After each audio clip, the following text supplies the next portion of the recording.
Good evening, ladies and gentlemen, and welcome to round 2 of the Racetech V8 ESC Endurance Cup. Now, in the booth with me tonight, I've got the usual reprobates, which is Mr. Bill Switzer. Good evening, everybody. And Mr. Pete Bingham. Evening, everyone. And on the wheels of steel, doing the magic in the background, is Mr. Sam Boozin. Hello, everybody. So, guys, it's been a while since round 1 in this once per month series, but here we are, round 2 at Spa. A fairly typical endurance track, but one that's got a bit of everything. It's not that easy to master. Pete, what are you expecting from tonight? I'm expecting a lot of competitive driving on a lot of the tighter corners. Last Source being one of them, the chicane to the start-finish straight.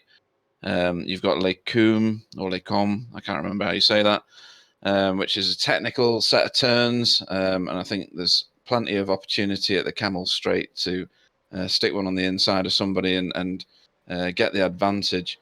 How it'll string out in terms of the field, I'm not too sure just yet.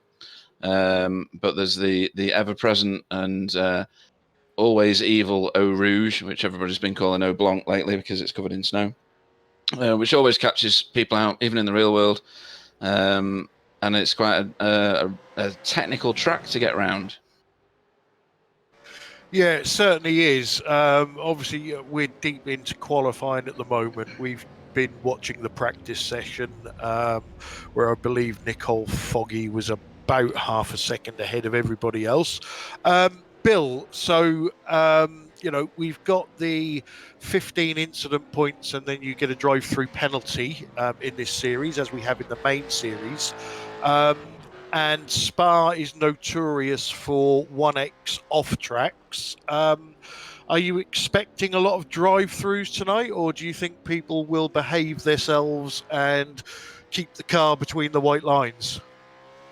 Well, it's pretty hard to say, but being an endurance race, you got 2 hours to make a lot of mistakes, and there's places on this track that are very critical. I mean, they seem a little tight to get a 1x, but it happens. It's the same for everybody. But this place is unbelievable. It has an elevation change of 102 meters from the lowest point to the highest point. That's 335 feet for you people that do it in feet. That's a 22-story building, if you want to put it that way. It's a 19-turn track. It's just got everything, like as Pete mentioned, slow turns, fast turns, off-camber turns, climbing turns. It's really a unbelievable track. I know a lot of people don't like it. I think it's very picturesque. It's got everything that you could possibly want in a race course, and looking forward to see what's happening here in our event. Yeah, definitely, and it's a fairly long lap as well, 4.35 miles. We're seeing quickest times as 2:19s at the moment, so. Yeah, it's going to be, we've got a fairly smallish grid tonight. But, we've seen from when we did the sprint series last season that sometimes the smaller grids provide the best racing. Pete, you obviously did a couple of sighter laps earlier on. What's the track like? Grip wise, are we looking at people sliding about all over the place, or is the track fairly grippy for these guys tonight? Well, this new tyre model's not going to help the situation, but when I went out earlier, the track was very, very slick. It was very, very cold. I'm just going to go and check what temperatures the track's at the minute. It's at 93 at the moment, which is about middling. I didn't have much grip on the first lap. The second two, I got all the grip in the world. Because it's quite a long lap, 2 minutes 20. It's quite a long lap for some of these series. So you get the heat in the tyres after 1.5, and then it was good and grippy. I think I didn't do too many laps, so I think it'll drop off just like we've seen in previous races. But some points to note is our fastest man in practice was Nicole Foggy. He's not put a time in during quali for some reason. Not yet, anyway. And it's his first of the Endurance Series races. So that might end up balancing out the top of the field, although Rich Warmingham and Tony Klusterman and Steve Lavallee are all racing tonight. So it's his first time on the scene, but he's posted the fastest lap already, so that should tell us quite a lot about what we're going to expect tonight. Yeah, and obviously Rich Warmingham won round 1 at Daytona, and he's currently top of the pile as we finish up the qualifying session. As soon as we get it on screen, I'll let you two guys run through our starting grid for tonight.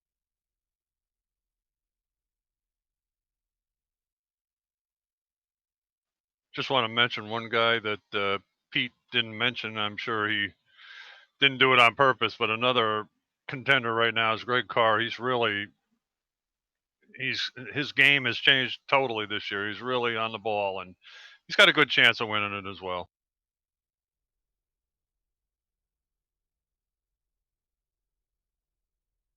I think there's probably 5 or 6 drivers with a chance for the outright win. But again, just with the slowdowns and things like that, you never know what's going to happen around Spa. No, that's for sure. It's a 2-hour race as well, so the chance of picking up 15x for some of these guys, even some of the fast guys, I don't always appreciate. They do a lot of off-track X's because they're pushing it right to the limit and sticking too many tyres off the racing circuit. So a slowdown like that is going to be monumental, or sorry, not just a slowdown, but if you have to go through the pits as a punishment, then that is going to really affect your race quite significantly. Got that right. You're absolutely correct, Pete. So I think our qualifying session is over. So starting from pole position will be the round 1 winner, Rich Warmingham, with his teammate Steve Lavallee starting next to him. Greg Carr will start from 3rd, Wayne Sanderson from 4th, and Tony I Love Spa Klusterman will be starting 5th. Over to you, Pete. In 6th, we've got Jason Wilson. 7th, or even his brother Jamie. Oh yeah, that's right. Yeah, Jamie Wilson. Sorry, mate. A blast from our past. Stefan Schlacker is in. What's that? 7th. I've lost my track now. 8th is Lane O'Connor. 9th is Anthony Woodward, and 10th is Nikolai Bogotyrev. Bill. Okay, 11 is Justin Rebello. 16th is Andrew Havacrack Hoffman. And then we have 5 or 6 cars that have no qualifying time. Nicole Foggy, Chris Jackson, which we're not sure whether he's racing or not. Daniel Handover, Dave Jansen, I don't believe he is. He didn't even practice or qualify. Ole Christian Unenberg, and Michael Frost, who we're not sure whether he's racing or not. So here we go. Yeah, I believe Dave is racing. He's just sent me a message. I think he got his times messed up. Thought there was another hour left of practice. Girl, Justin, fill her up. Oh, good. Okay. Okay, so the cars are starting to grid now. Now's the time to choose the right camera because I haven't found the right one just yet. Oh, that's brutal. Not watching that one.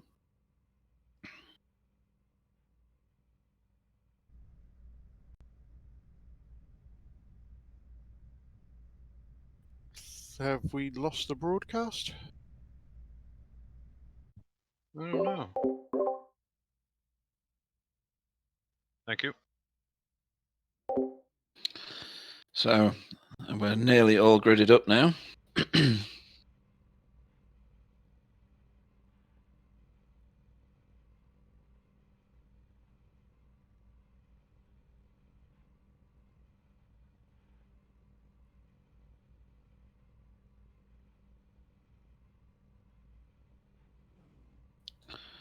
I think we're waiting for someone towards the back of the field to grid.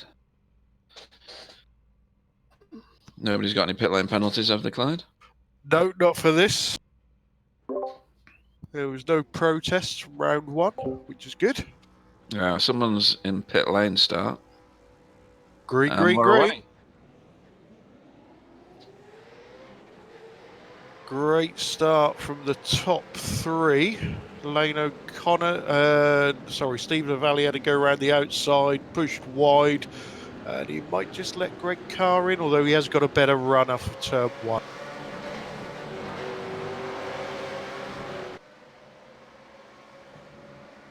Looks to be a clean start from what I'm looking at. Yeah, the car starting from pit lane was Dave Johnson. Looks like Lane O'Connor has crashed in our ruse, sorry. Yeah, he's facing across the track at the moment. He needs to move that vehicle because Dave Johnson's going to come through that little route very soon. He's reset his vehicle now, which is good. So, Okay, I'll just have a little look. He had a little door-to-door with Nikolai Bogatyrov. are we muted on Vox in this race or not? In the race? No, shouldn't be. Okay.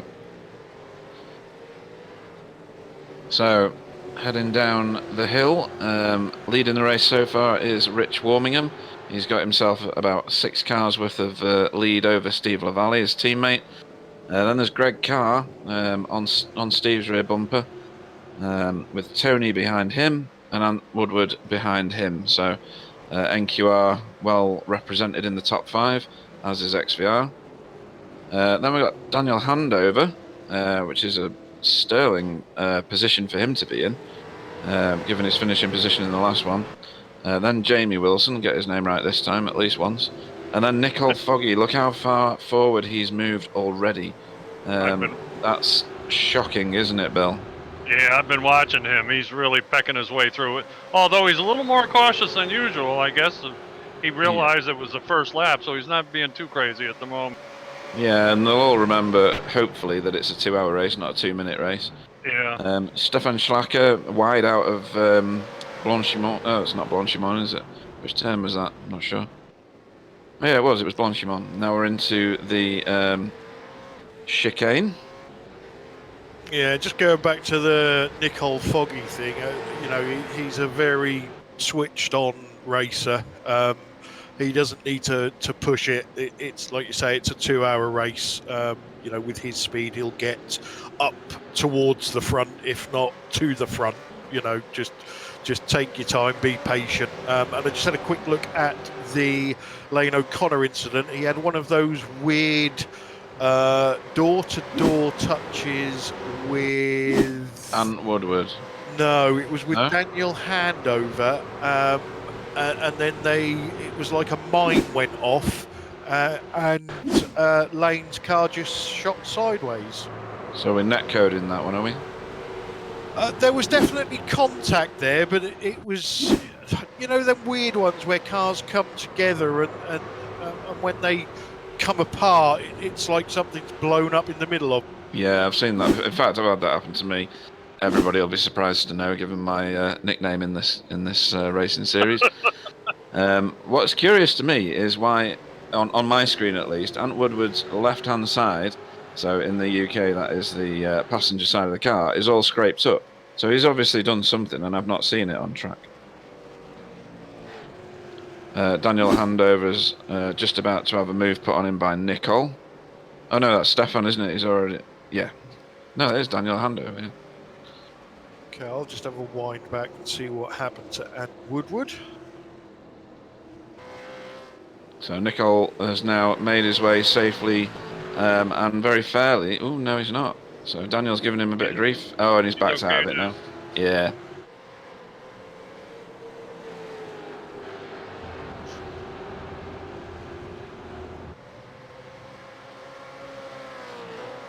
So whilst Clyde's busy trying to find out what happened to Ant's car, again, Rich Warmingham out front, his teammate Steve LaValle in close quarters, but keeping a safe rear marker at the moment from Greg Carr, who Bill mentioned at the start of the race. His form has improved immensely, hasn't it, Bill? Absolutely. He's found the right setup or pattern or something. And he's devoting a lot of time to it this year too, which it's really paid dividends for him. Yeah. and he's about to put Steve under some significant pressure going through Eau Rouge now. 2 into 1 at Eau Rouge really doesn't go. Whilst it looks like a wide track, I personally need another 15 feet at the top of Eau Rouge to the right of where everybody else is racing, and I spend most of my time over there. So he's picking up a massive draft now. I don't think he's got the legs. Oh, he has. He's gone right round the outside. Wow. What a move! That was So, excellent. just looking at the Ant Woodward damage. So, what's happened? Turn 1, lap 1, La Source. You've got Ant Woodward on the inside, Nikolai Bogotyrev in the middle, and Lane O'Connor on the outside. Nikolai gets loose off the corner, bounces into Ant, and then bounces back across the track into Lane. So that's where Ant's damage came from. Interesting. Managed to miss all of that. Sorry, fans. So now Greg has been released from Steve's clutches. He's made himself quite a big gap, He seems to making be, his way forward. Yeah, he seems to be pulling away a little bit there. Yeah, I don't know whether Steve has managed to cook his tyres already, because Tony's on him now. That could very well be. It'd be very early in the race if he has done. We're only on lap 3. Nicole Foggy is past Ant Woodward out of my sight as well. Don't know whether the camera's caught that, Sam.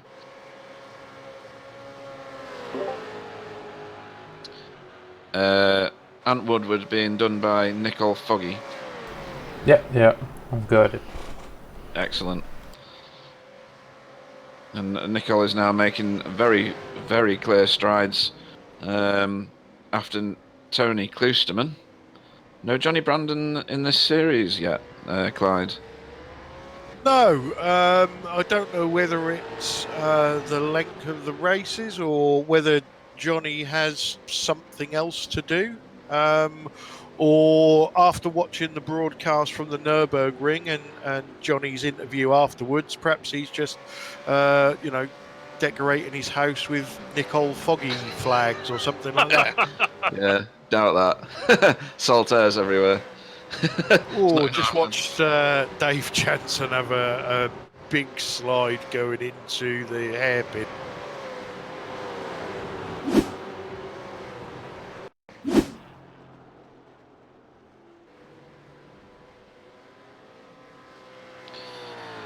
So, I'm sure there were some choice words there in Dave's car. no, without a doubt.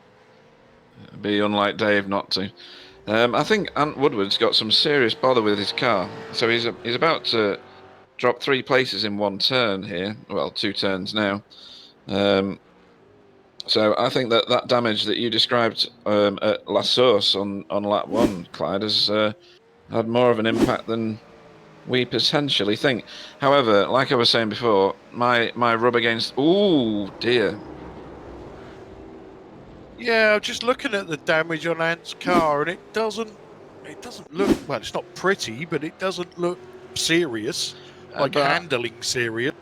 Yeah, so one of my jaunts into the scenery at Nürburgring was to rub the Armco barrier in a way that in the old car would have ended up with me just carrying on, just look with a hideously looking car.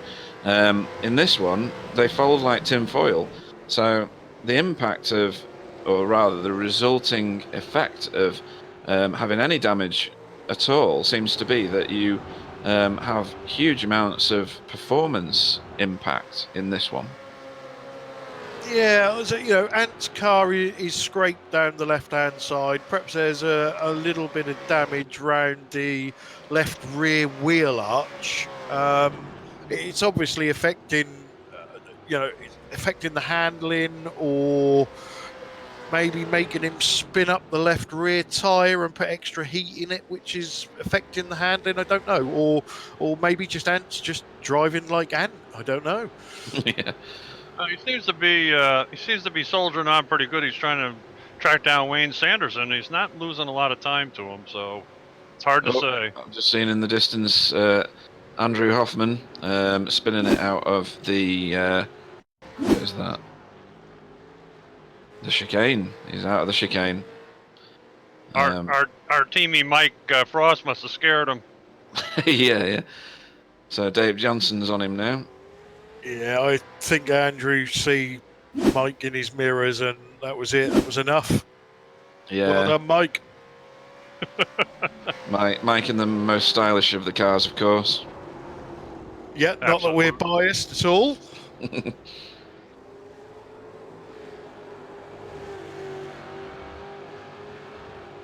Sadly, I see Leon O'Connor is disconnected, so he's done for the day. That's odd, really, isn't it? Because there was a fast reset in there somewhere for him and another 2 hours worth of racing. Yeah. Maybe So- he just got rage quit or something. You never know. Maybe that'd have been £1 for us, wouldn't it? Or was it $5? I can't remember what we have to pay up. £5. £5. God, it's gone up. Rate of inflation these days. Jamie Wilson getting quite a lot of attention from Wayne Sanderson now. Yes, he is. Only 1 car length between them.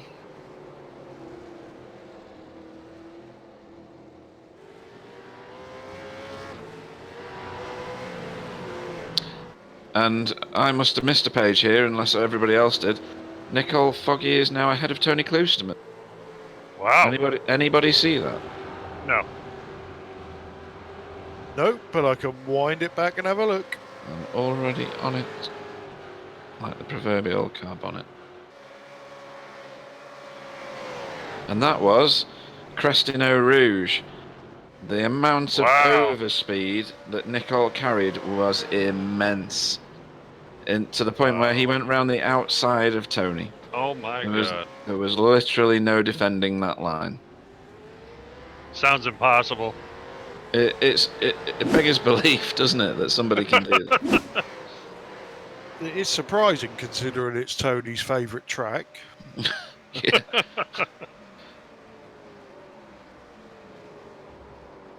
That's just stunning.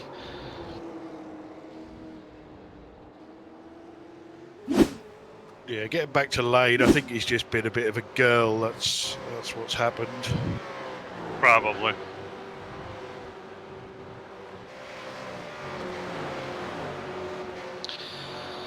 So, Nicole now has one of his teammates in front of him, or an XVR colleague at least, in Steve Lavallee.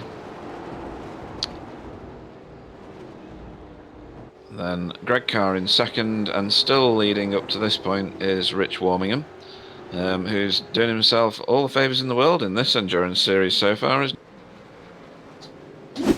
Yeah, he's going good at the moment, isn't he? He's got a fairly big lead as well by the looks of it. Yeah, he's got about 10 car lengths over Greg Carr at the moment, who's staying very steady in second place. Steve Lavallee in third. Nicole Foggy just quite literally scything his way through the entire field in fourth. Tony in fifth. We've got Daniel Handover in sixth. Jamie Wilson in seventh, still under pressure from Wayne Sanderson. I thought something more might have developed there by now. Ant Woodward in ninth.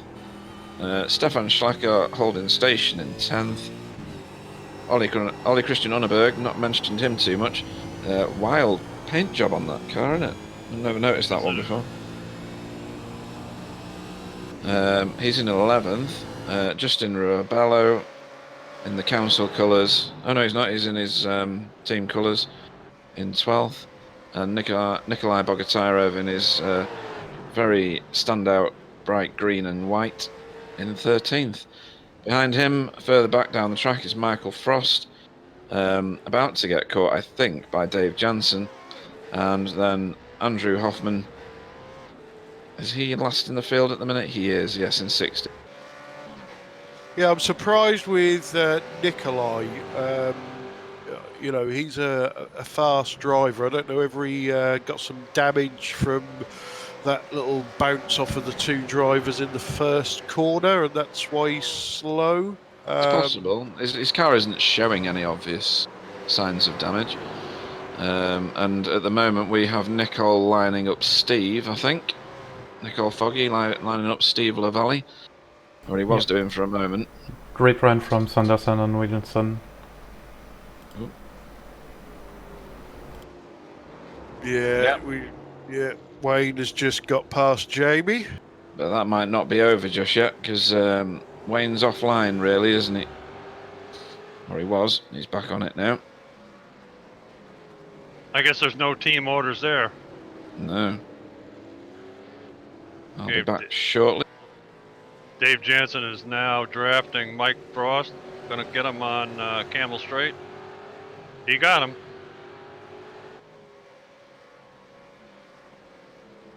Nice pass by Dave Johnson.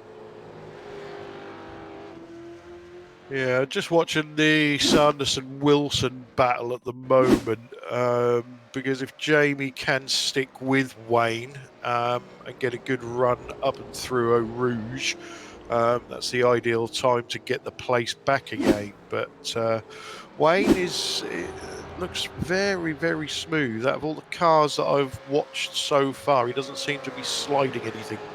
Yeah. At the moment, Nicole Foggy is still holding station behind Steve Lavallee. I'm not quite sure what's going on there. His tires might have gone off or something. Maybe he's, just playing it. I never knew him to play it safe, but maybe he is. Maybe saving some fuel.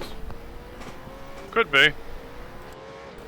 Yeah, just a fun fact, Nicole is already at 8 off tracks at the moment. And Dave Jansen is at 9. So Yeah, that's not very good. We're not even 20 minutes in yet.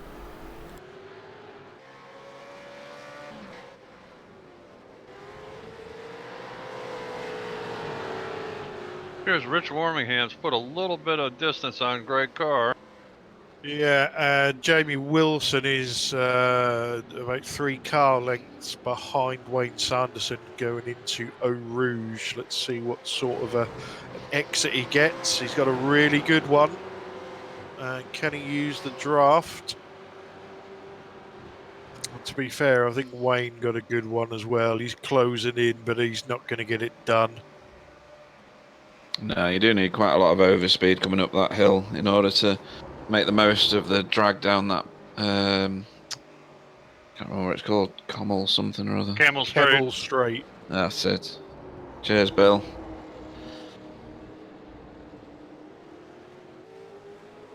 For many years, I thought that was the Camel Straight. Yeah, me too.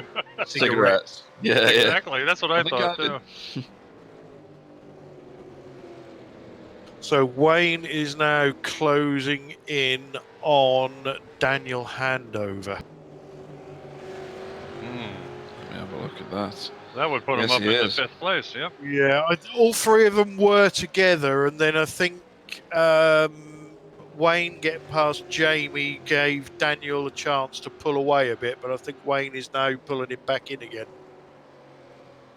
And Nicole has dropped off the back of Steve now, so I don't know whether he's in tyre preservation mode or is just appreciative that this is a 2-hour race and we're not that far in. I think he's just kind of running station right now. I don't think obviously he's not pushing. He'd be by him by now, but Yeah, and to be fair, it's not like the leaders are running away either. So, Exactly. he can afford to sit there and save some fuel if that's what's required. I'm not sure, how many stops this is going to be or if it's close on an extra stop or not. So, Nicole might be doing the clever thing here. Well, by the fuel that I was using per lap, I think this is a 3-stop race. well, Nicole wrote a note here to his teamies before, and it says full fuel around 15 or 16. So I don't know if that means anything or not. That's laps per stint, I think. Oh, I can hear screeching tyres from somewhere. Rubbing. Yep, heard it all. Oh, it is Dave Johnson. Right, the swear box is full. Everybody, he's just reset to pit lane. He came out of the chicane and spun his car. You think the car is broken? I think his will to drive it might be. He was on his own. It's a shame. It is a shame, just yeah. Too much gas, and only a very light touch on the wall as well. And just to update that one, he's gone. Yeah, looks like he's had enough. He's history. Shame, Dave. See you next time.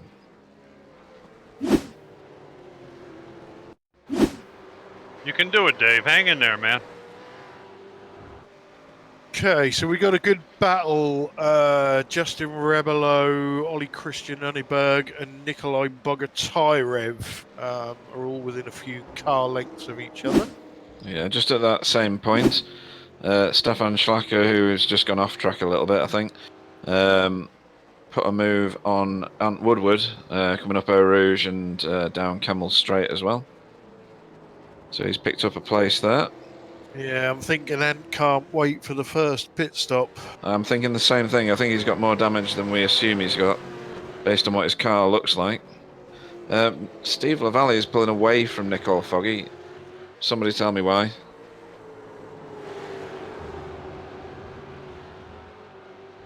No, Don't think there's any answers to that one. answers on a postcard, please. Hello. Just watch the tumbleweed go across my screen then. Yeah. So you seem to think that Ole Christian Unenberg's car is damaged? No, Is that Ant what Woodward's. I'm sorry. No, Ollie Christian's car looks damaged, but that's just the paint job. No, the car looks very clean. So, Daniel, handover under some pressure now from Wayne Sanderson, who's lining him up at the bottom of Eau Rouge. He's caught him at the wrong time there. He's actually caught him where he couldn't gas it anymore because he'd have driven straight into the back of his car.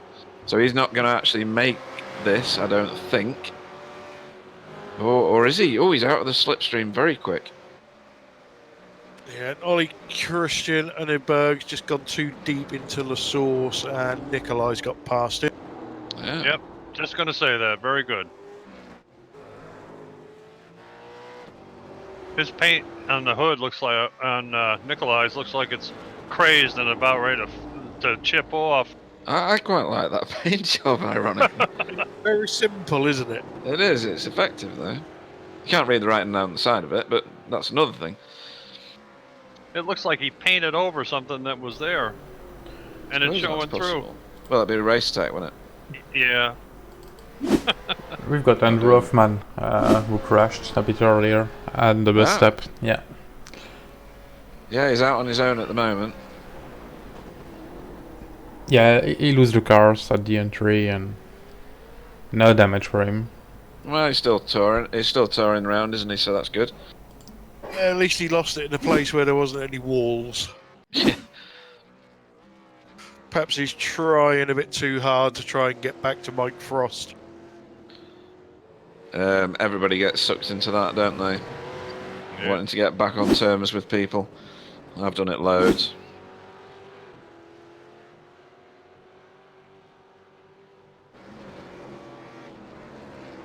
Yeah, just so also Nicole Foggy went a bit wide after Pouon.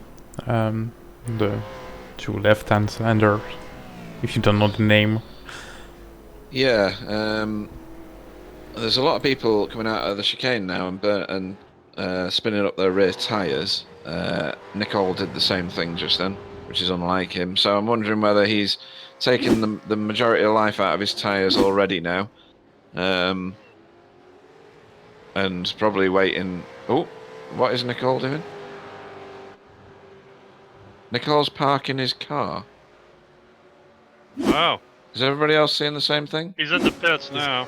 Pit lane, and then disappeared. Yeah, Still showing. it just break into the straight and go on the right at the pit exit and just park the car and exit. That's very strange, and his car's not popped up, so he's not taking on tyres. Yeah, it's just sitting there. No, he escaped, so he just towed the car back to the pits. Right. So he'd be towing anyway. Oh, that's true. Yeah. That's just bizarre. Okay. Just when you thought you'd seen everything, everybody. Maybe Something like that happens. Nicole is impressed by Steve and Rich job today. Yeah. Can't do any better, Good one, lads. Sam. Better quit out now. So, just to remind everybody where we're at after that bizarre event. Rich Warmingham leading. Not by a great deal over Greg Carr, but by enough. Steve LaValle in third. That promotes Tony Kloosterman into... Oh, no, hang on. Yeah, into fourth.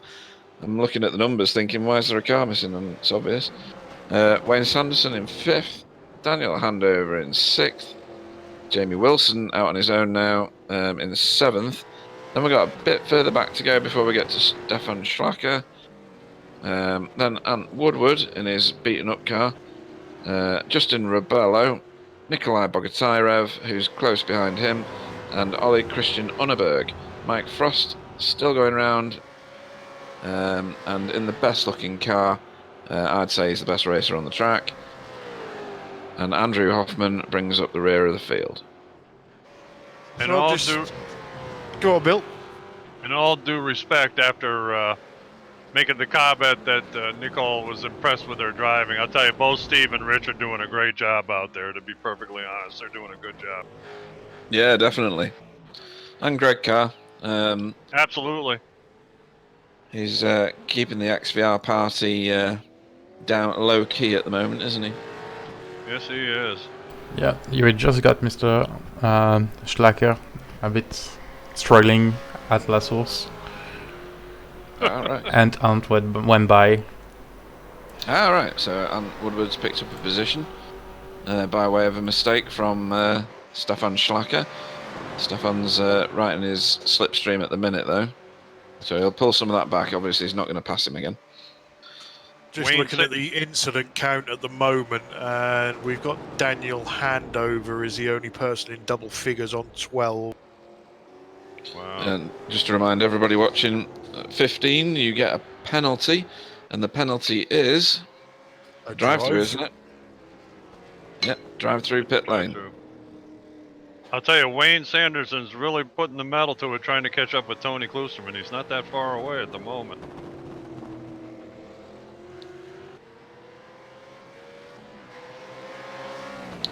That's a good point, actually.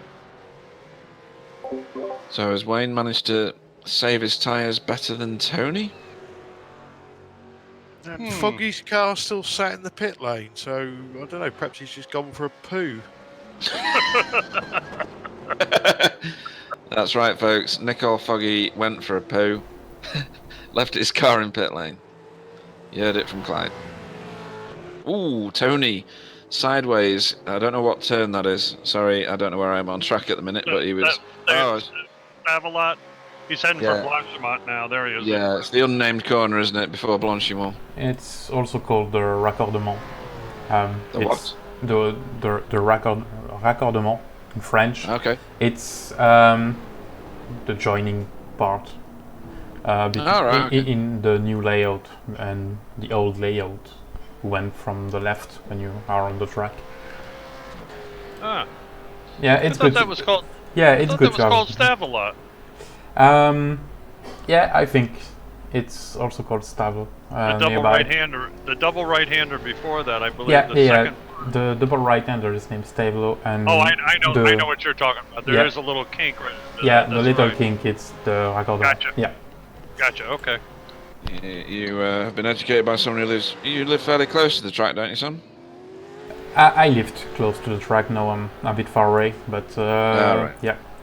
At the same time, we've got Justin Rebel and Nikolai Bogatyrev are fighting at La Source once again. Cool. Okay.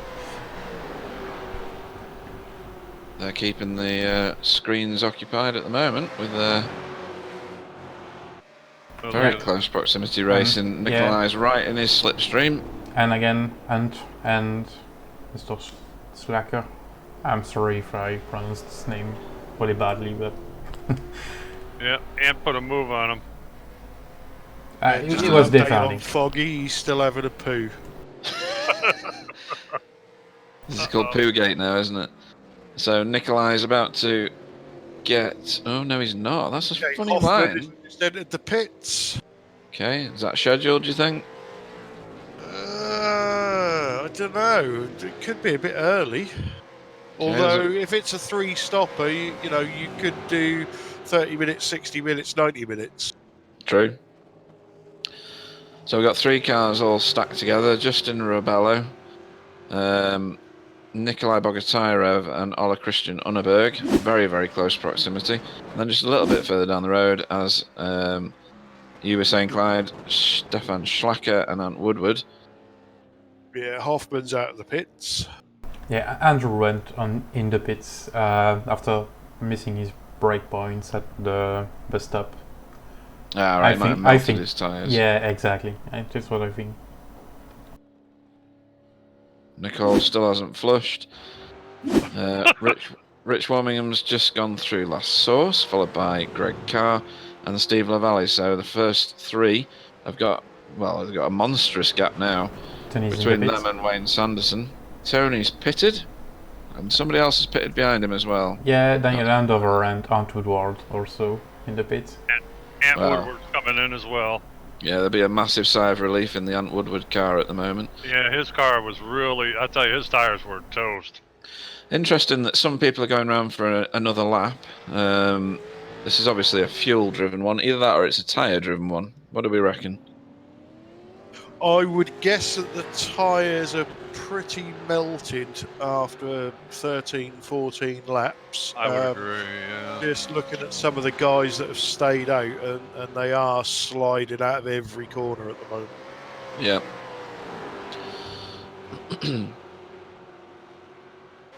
So again, Nikolai in the slipstream of Justin. But ooh, what is he doing? Ollie Christian Unneberg, not sure what he did, but he ended up on the grass and sideways on a code brown at the Camel Straight. Daniel Handover's out of the pits on his way. Yeah, that was well held there. What, by Ollie Christian Unneberg? Yeah, that's Yeah. that can easily get a tank slapper on and end up in one of them fences either side. Yeah, and when it snaps back, this car, it really does. And Foggy has disconnected, so that must be some sort of serious poo that he needs. Yeah, that's a He real could have- strainer in it. Wonder maybe if he's got like a computer issue or something. You never know. I think he just cut it off halfway and has gone back to finish it off. Yeah. It's obviously touching cloth at some point. So, where do we start with the commentary now? Yeah, Rich let's in the- see Rich in if the pits. these... Yeah, Ooh, Rich Warmingham's in the pits. And giving it a good waggle as he came in as well. So he wasn't holding anything back. He's followed very, very closely by Greg. Stephen Valley a little bit further back. Wayne Sanderson's also making his way down pit Yes, lane. he is coming in right now. And does that mean, therefore, that Jamie Wilson is about to take the lead of this race? Jamie Wilson has stayed out, hasn't he? Yep. Isn't it a 1-point score if you lead a lap? Oh yeah, there's points in it. Yeah, it's a good point taken. It is, if he can make it round. Yeah, so Rebelo and Bogotyrev are in. And Okay. Unneberg. Anthony is already coming at the bus stop now. Yeah, he's just coming around Blanchimont. Tony Klosterman, and he's about to enter the chicane. So let's see how this pans out. Because behind him is obviously Daniel Handover. And in the population of cars that pitted the first time round. Yeah, and Rich is already out. There's a great Yep. car behind him. So Tony's taking last source now. Mike Frost in the pits.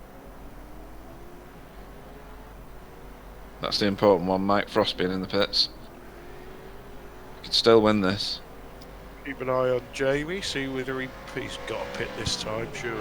Well, I'll tell you, he's practicing his drifting skills. Oh my goodness, his tires must be nothing. Yeah, but drifting's not good, is it? Because the nothing No, of that you course had not. before is even more nothing. Correct. Slight touches between Andover and Sanderson. Yes, they've joined together with Wayne coming out of the pits. Daniel's around the outside and then the inside in the following corner. He needs to get this done before this turn, and he's not managed it. So Wayne, oh, he has. He's gone around the outside with extra grip from having that extra lap on the tyres. So Daniel's done that job. Tony's come out. I can't really tell whether he's come out closer to Steve LaValle or not. Anybody else got an opinion on that? The one lap early pit stop from Tony Kloosterman. Just watching Jamie at the moment. He's now coming me- up to the me too. chicane. Okay. Guessing he's going to pit this time. He certainly is. He is in. Yep, he's Yeah. in. So that's everybody with at least one stop. He got on his pit limiter safely, so no penalties coming there.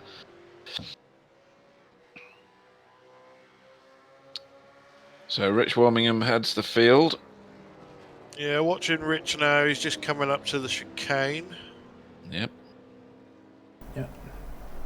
Oh, there's a bit of a touch there with Rebelo and Bogatyrov. I don't think he touched Nikolai, but yeah, he went pretty wide in the chicane.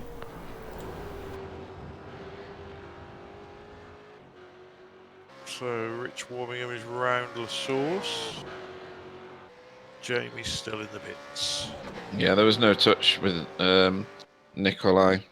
Yeah, I just hear a puff of smoke out the corner of my eye. Yeah, it was a good spot. It was Justin getting too deep into the corner with not enough grip on his tyres. Okay, Stefan Slatcher and Mike Frost have now entered the double figures for incident points on 10 each. Yeah, but still heading that little league is Daniel Handover with 12, although he's not added to his pile, so... No, he's had that 12 for a while, Yeah. so... Wayne Sanderson, I'm sorry, is trying to track down Daniel at the moment. And Ant Woodward's doing well on incidents. He's usually on about 150 by now. Yeah, minimum. Says me. Yeah, we got room to talk, huh, Pete? Yeah. So if anybody watching can give us an update on what happened to Nicole Foggy, it would be appreciated. Or if Nicole Foggy can update on what happened to Nicole Foggy, that'd be even better. Yeah, it's unusual. Maybe he had something in his private life other than snapping a log off that was more important than an endurance race in the Racetech Endurance Series. He may not be feeling well or something, you never know. Yeah. Yeah, Chris has just said that Tony said he binned it, but I didn't see that. But I might wind it back and have a look. Yeah, have a look, because his car looked perfect as he pulled it off the track. Sure did. Yeah, I didn't see anything in the incident report I had. I saw one Nicole Foggy crashed, but I watched it back and he pulled the car off the track and that's it. Yeah, which would register as a crash for you, wouldn't it? Yeah, exactly. It's registered Yeah. as a crash, but it didn't crash really. Yeah. So Mike Frost doing a great job still. Knocking those laps off. Still on the lead lap. All good so far. Rich Warmingham leads the field. Greg Carr in second. They're both entering La Source at the moment. Steve LaValle follows them uphill. Tony Kloosterman dropping off the back of Steve LaValle, unless my eyesight's to be corrected, and very, very unstable going into the start of La Source there. Daniel Handover is followed by Wayne Sanderson. Behind them, Jamie Wilson in 7th. Has Ant Woodward in close proximity now, and I think Ant with a mended car is going to be forced to be reckoned with there. And Stefan Schlacker joining the Kemmel straight now, is hoping to get on terms with them. Behind that, Nikolai Bogatyrev and Justin Rebello up and over La Source as well, with Ole Christian Unneberg just about to enter La Source. He's all on his own, having a drive in the country. Andrew Hoffman is in 13th, crossing the line as I speak, and Michael Frost in 14th. And sadly, we have 3 disconnects. We got Nicole Foggy, Dave Jansen, and Lane O'Connor, and Chris Jackson didn't start. Although, I mean, you know, with this talk about Nicole and having a crash and that, he is holding 7 incident points on the screen, isn't he? Yeah, I'm just whizzing through his replay at the moment, and I haven't seen him touch anything.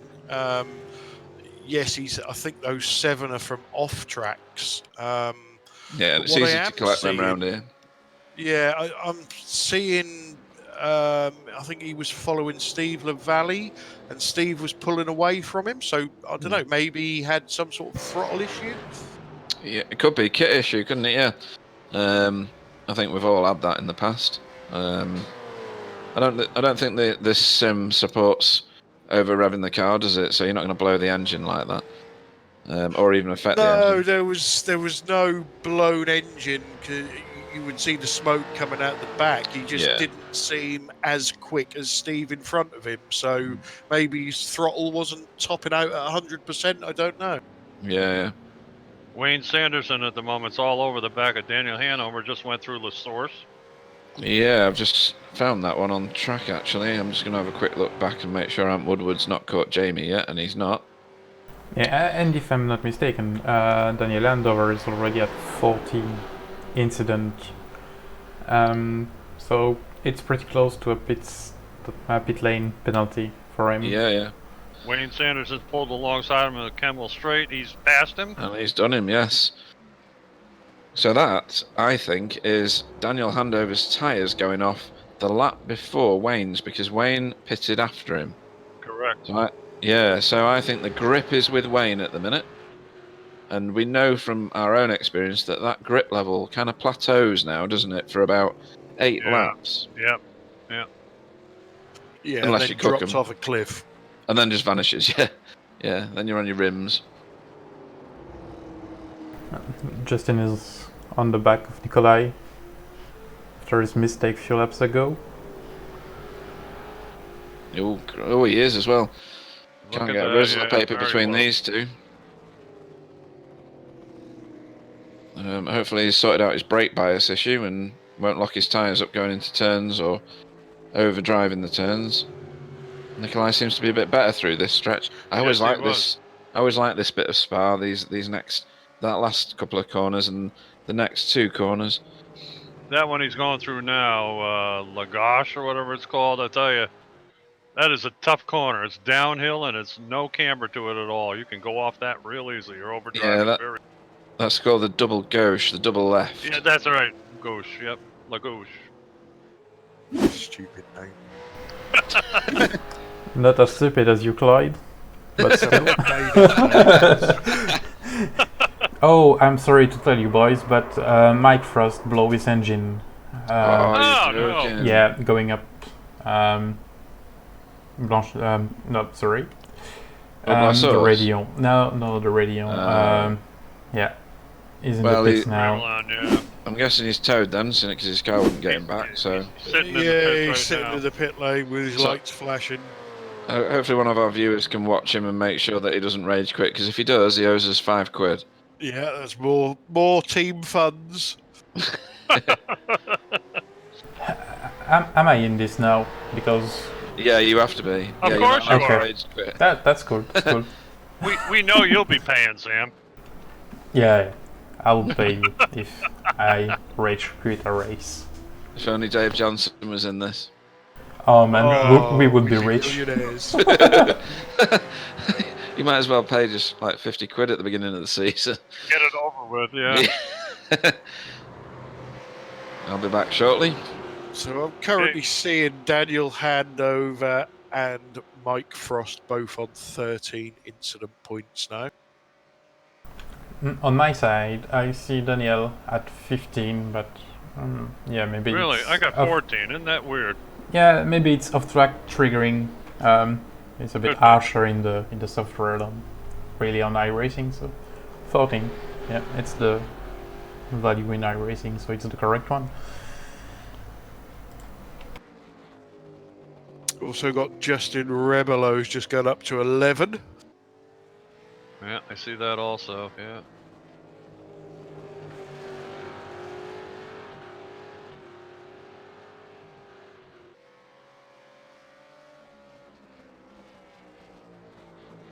Well, I'll tell you at the moment, Rich Warmingham's at the head of the class. He's pulling out more lead from Greg Carr, and he's cruising right along, doing a great job. So he's now in the bus stop chicane, whatever you call that little tight little stupid corner there.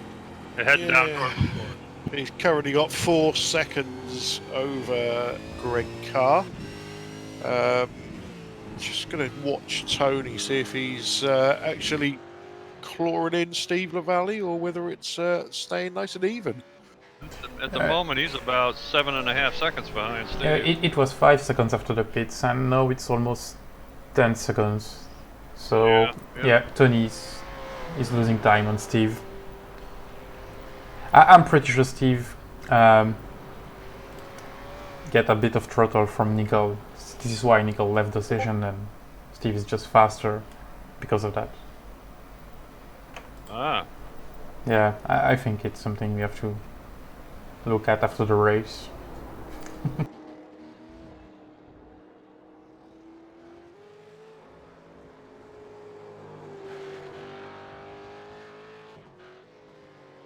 So we're not too far away now from probably about 10 minutes away from the second round of early pit stops anyway. And I believe it was Andrew Hoffman was the first one of the regular runners to take a pit stop. So I would expect he would be in first this time.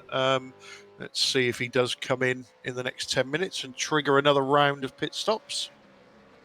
And we're just about 50 minutes into it with an hour and 10 left to go. Yeah, and Ollie Christian Arneberg has just joined the Double Figures Club for incidents.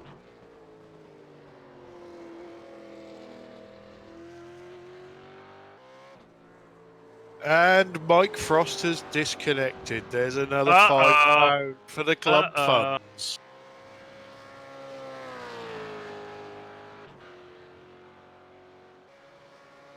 Good thing we brought him on our team, huh? Yeah. Daniel Handover getting a little bit wild.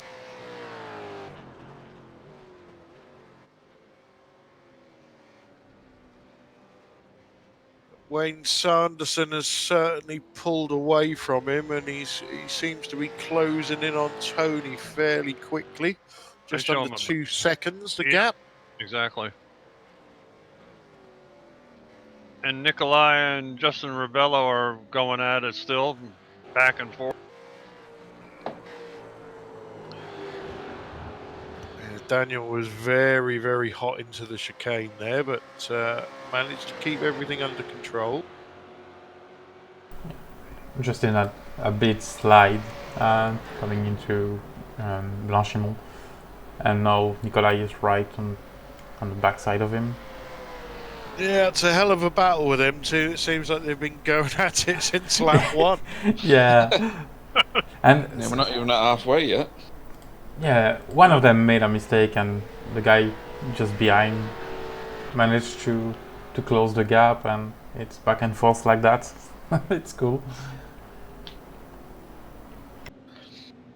I'm sure they'll have newfound respect for one another at the end of it. Either that or they'll never talk to each other again. Hard to say. Yeah. And Daniel's just picked up another incident point, so he's 1 away from a penalty.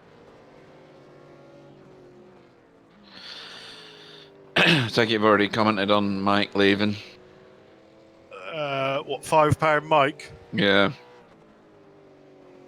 Yeah, we were, Clyde was saying, really it's a great thing we brought him on board because that gives us extra funds. Absolutely. And I was going to say that I've just been for a nickel, but that's not good language, is it, at all? Yep.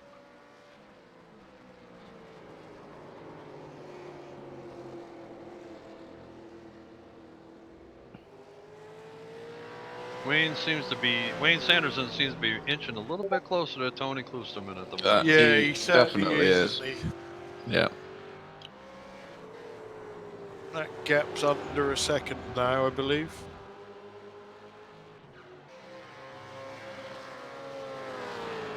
Yeah, 6 tenths. And closing because it's on the slipstream of turning.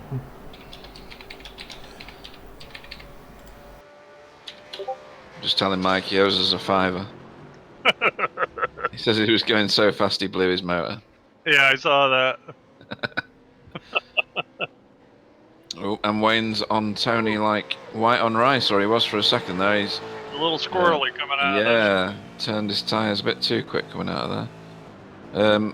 Have a quack in there, are they? Yeah, there's a lot of bits Hoffman's missing, in the pits. and there's a lot of his car not there. So he's obviously left that somewhere around the track. I'll go and have a look and find out where that was. Oh yeah, missing his bonnet. Oh dear.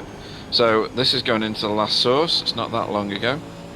Yep. He's approached it at speed. He's locked his tyres, gone in a straight line, and then not been able to stop.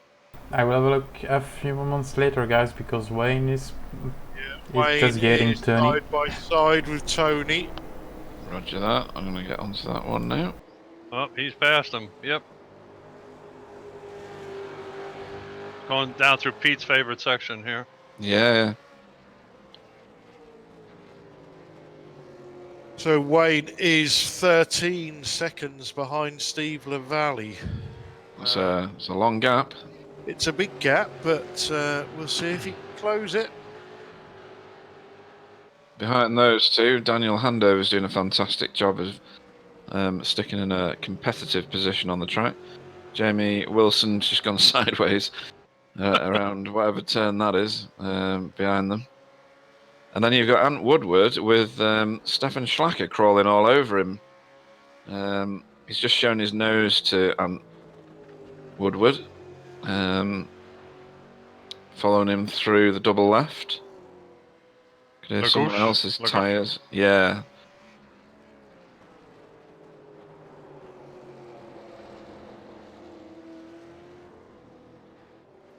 And he's trying to tuck it on the inside there. That's not going to work round that bit. But getting set up round this corner, Will, and he's done a good job there, Stefan. He's sent it out wide in order to cut back and maintain his momentum. I don't think he's going to do anything here until he gets to La Source, though, if he's sensible, because this is the unnamed kink and then into Blanchimont.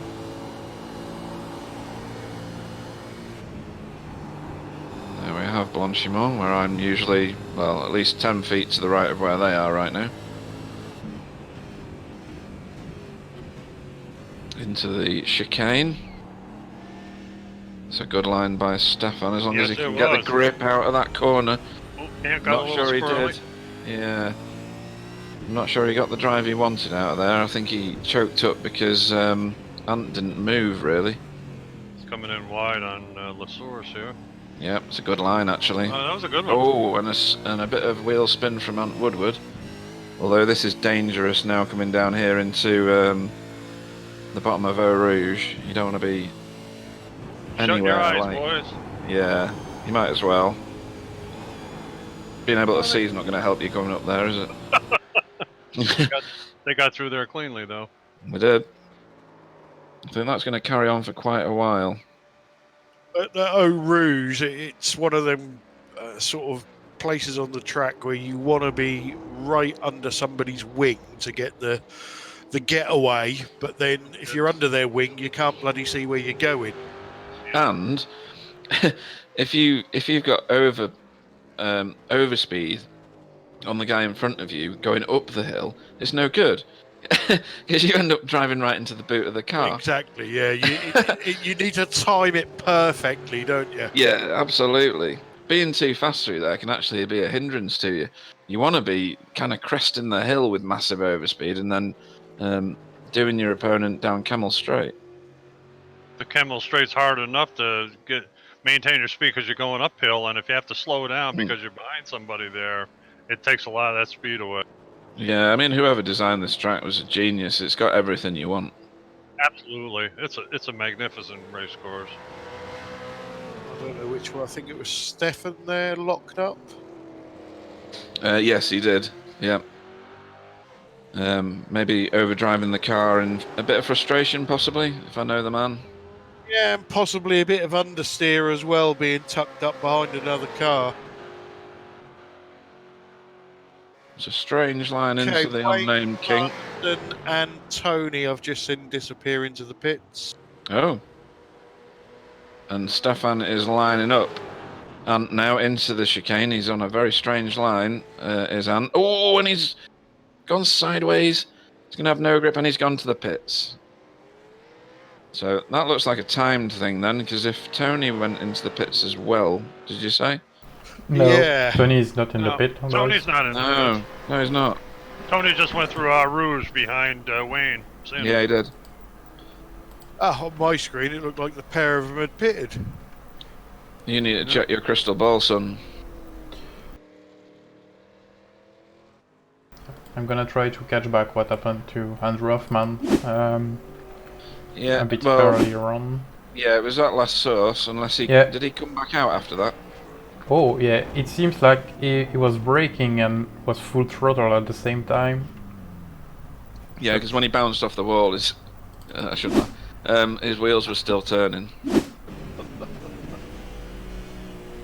You're terrible. It looks like I'm going straight to hell, Bill. Yeah. another failure. Yeah, there. yeah.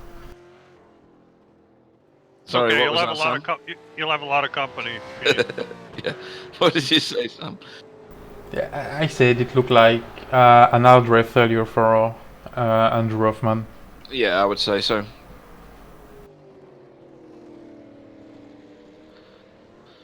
So Tony's dropping off the back of Wayne Sanderson, slowly but surely. Steve Lavallee is still going great guns, as is Greg Carr in second, and Rich Warmingham in first. They're pretty untouchable in the three positions that they're holding at the moment. Yeah, Yeah. Wayne doesn't seem to be catching Steve either. No, he's still got 12 seconds back or so, roughly. The first three guys were in 221, the race before this one, and all the others were in 22 and 23 or 24, going forward in the class in the standings. So yeah, the three first guys are really quicker than the rest. And when I say that, Wayne Sanderson put at 221 when all the three in front of him was in 222. So yeah. He's going to have to do a few of those, mind. Oh That's yeah. a big gap to cover, isn't it? But yeah, what is that about? He's like an entire second faster than Tony. He looks like he's pulling away too. He certainly does. Daniel Handover's a bit sideways going up last source. Not always an issue though. Although he is going to have to be very careful. He's on 14 incidents now. One more and he's got a drive through, which would set him back significantly. You got to be Message careful. from Andrew Hoffman that his throttle was stuck flat down. Yeah, and that was obvious after he bounced off the wall. He was obviously holding it on, just holding the brake, and there was nothing stopping him hitting that wall. That's a shame. Shame for that, Andrew. If he joins the race again, he might finish first. Yeah. You don't want mechanical stuff ruining your day. I'll tell you. Better to crash into people and stuff. Well, it happens in the real world as well, doesn't it? Because absolutely. Joey Logano had his throttle pedal on lock at Las Vegas, or somebody did it before the race even started. Don't even talk about that cock. I never said he was a nice guy. Clyde, it's the beginning of the year. Take it easy, man. You still got lots of time. I found the trigger for his Tourette's, though, people, so that's good. So it could be Nicole Logano. That's brilliant.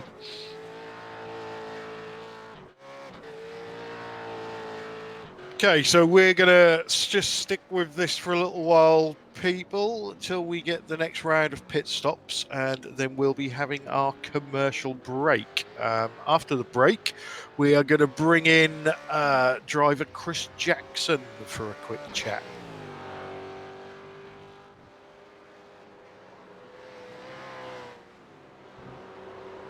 Yeah, I think pit stop are coming in the 2 next laps.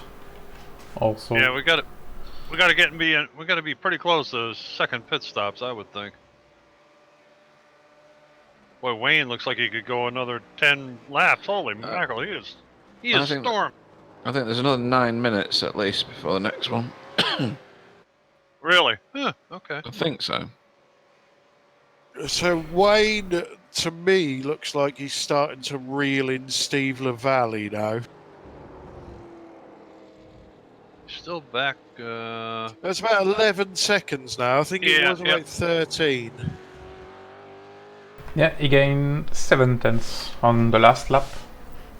Wayne on Steve. Yep, gotcha. Good. Why does my screen broken compared to yours, right? So Steve LaValle's last lap, No, 2:22. Yeah, it's the other way around. Sorry. Yeah, Steve gained 7 tenths on Wayne, and I have it in front of my eyes. So yeah, sorry, boys. Yeah, it was Steve who gained 7 tenths. Yeah. So the gap's widening there. It's widening between Wayne and Tony as well. So Tony turned to 2:23.1. Daniel Handover technically is catching Tony Kloosterman. Answers on a postcard. Yeah, and Daniel's still sitting there on 14 incident points as well. So he's been on that for about the last 5 laps. So yeah, I would say so. Yeah. Doing well. Although there's a lot of drivers creeping into double figures now, so somebody's going to get penalised at some point.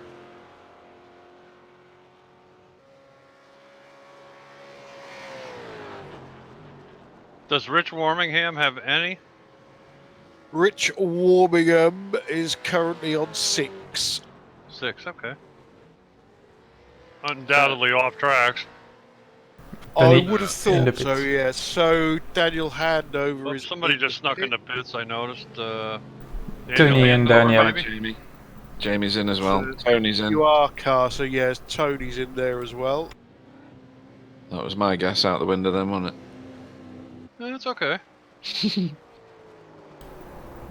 does that mean that the other cars that finished pitted a lap after are going to pit 2 laps after in this one or not? Yeah, possibly. It looks like you can do 35 minutes, 36 minutes on a tank. Yeah, we've just gone over an hour. We're an hour and 5 minutes at this point. Yeah. So it will be a 3-stop race because the next one will be at. Yeah, half past or so. Yeah, and give them 20 minutes to go. Yeah. Yeah. So Nikolai's in as well. He is. Look at the race off. Jamie's out with him.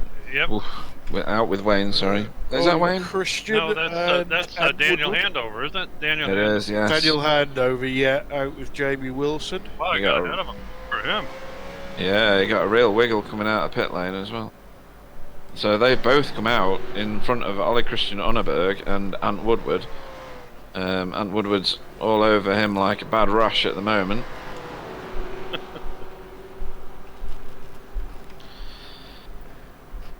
And in theory, he'll have a great drive down Kemmel Straight. I did wonder why he was going so much faster, but yeah, that.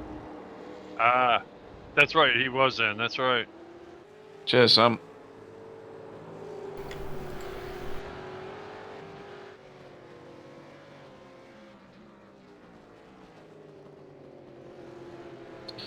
So Rich Warmingham crosses the line in first. He's not pitted again this go round. Greg Carr in second. Steve LaValle crosses the line in third. Then we're looking away back. Oh, Wayne's just overdriven the first part of the chicane to enter the pits. So Wayne's in the pits. Spa-Francorchamps is just about to approach Blanchimont. And Rich Warmingham's going up the Camel Straight. He didn't stop that time. Neither did Greg Carr. Can Woodward is Steve Lamelli. flashing his lights at nobody.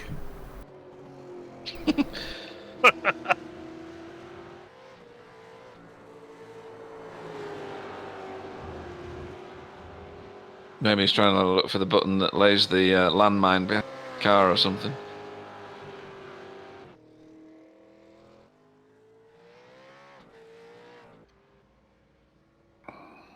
We have Wayne and Justin in the pits. We'll see if Rich is coming this time. Yeah, Justin's entering. And Wayne Sanderson's just leaving now, and he's going to be in very close proximity with Mr. Tony Kloosterman. Yep. Right in front of him. I mean, that there shows you the benefit of pitting a lap early on tyres. Well, Tony picked up time that time because he was falling back. Certainly did. Yeah, and now you have hot tires, so Yep. Wayne Yep, have exactly. to run his tires This is before. going to be interesting on Camel Straight here. Wayne's defending his line quite heavily, and Tony's just driven around the outside of him. Yeah, there's not really much defence, is there, when you're on cold tyres? No.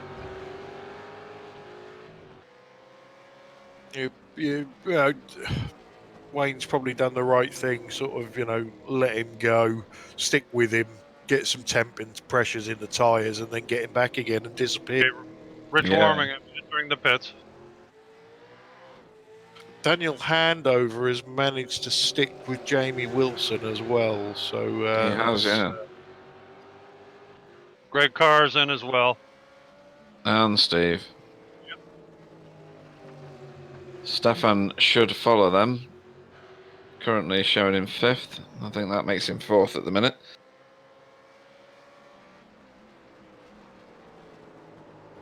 It's a very steady performance by Stefan Schlacker.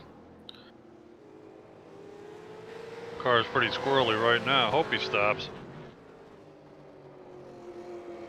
Doubt he's got the fuel to carry on, but I've been wrong before. No, he's pitting.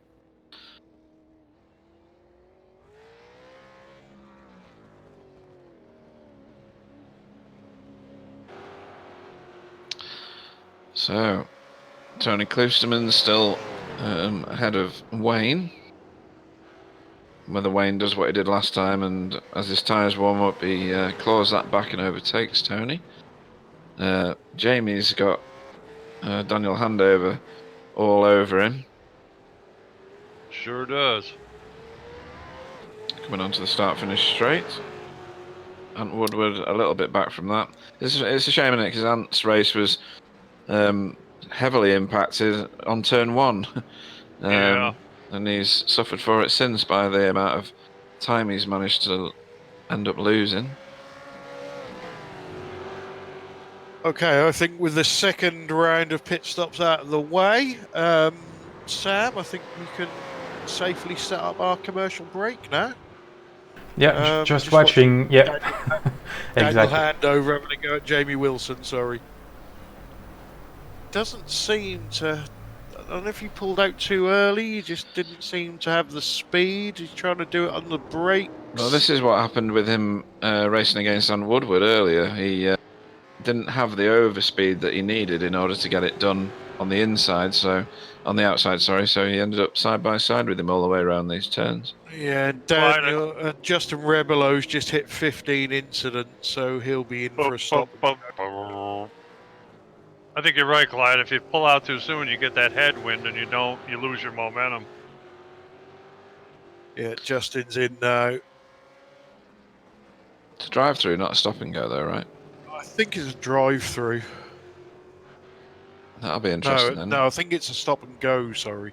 Ah, right. In that case, he's going to serve his penalty with his pit stop, right? I'm not sure how iRacing does it, if I'm honest. Boy, Daniel wants that spot back. He's all over the back of Jamie Wilson. Wow. good battle there. Just watching Justin's pit stop now.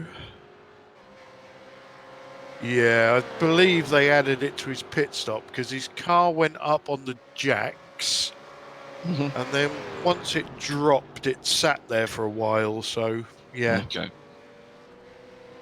Yeah, I noticed something in the first race of the Esia championship. When you have your pit stop set and you get a time penalty now, iRacing does add more time to your seat penalty. So we give 30 seconds to a team and they had to serve 55 seconds in the pits. Yeah, Stefan Slatch has just hit 15. See if he comes in this time. Yes, he is. So Right. this will give us an indication whether it's a drive-through or a stop and go. If it's a drive-through, then who were we talking about before? He's going to get absolutely bent, isn't he? Oh no, he's not, because he would have served it under his pit stop anyway. Daniel's drafting. Jamie again down Camel Straight. Pulled out a little later that time. Looks like he's got him. Maybe not. Oh, drove over. He's wide, and isn't he at 15 incident as well? Yeah, and it is a stop and go. I've just watched Stefan Slatcher and he pulled into his pit stall, stopped and then went again, so yeah. Okay, set us up for a commercial break, Sam. Everybody just have a quick look at our new commercial break and we'll be straight back.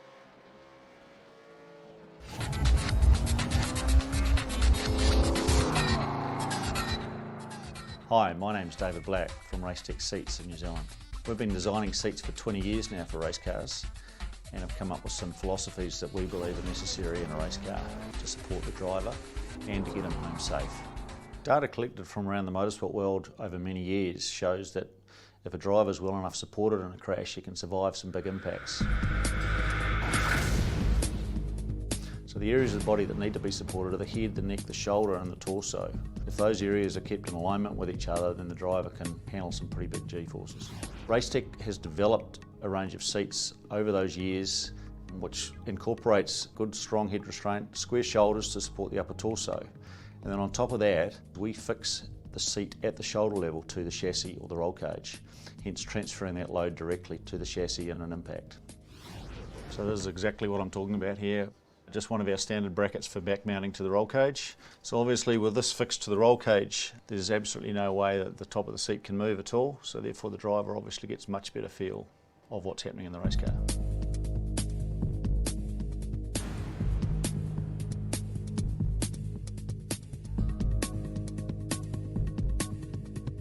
And as you saw in the crash footage, the seat that had the shoulder fixing, the brackets are virtually untouched. The brackets that were on the seat when there was no back fixing at the shoulder level are really deformed. That's what happens with the load going down to the side brackets only. So the 3 points of difference that a Racetech back mounted seat has is firstly that it gives the driver a much better chance in an accident because the seat's so much stronger and better supported to the chassis. The second one, and it's a comment we get from a lot of drivers around the world, is that it gives them better feel of the race car, so hence they can drive faster for longer. And the third one is engineers have been telling us that they actually believe they're getting better structural integrity of the car because the seat is such a strong part of the car and three-way fixed. Our two main ranges of seats that follow this philosophy is our 119 and 129 range of seats. The 129 range of seats meets the latest FIA standard and obviously incorporates these same philosophies of back fixing at the shoulder. Here at Racetech, we want drivers to win races and get home safe.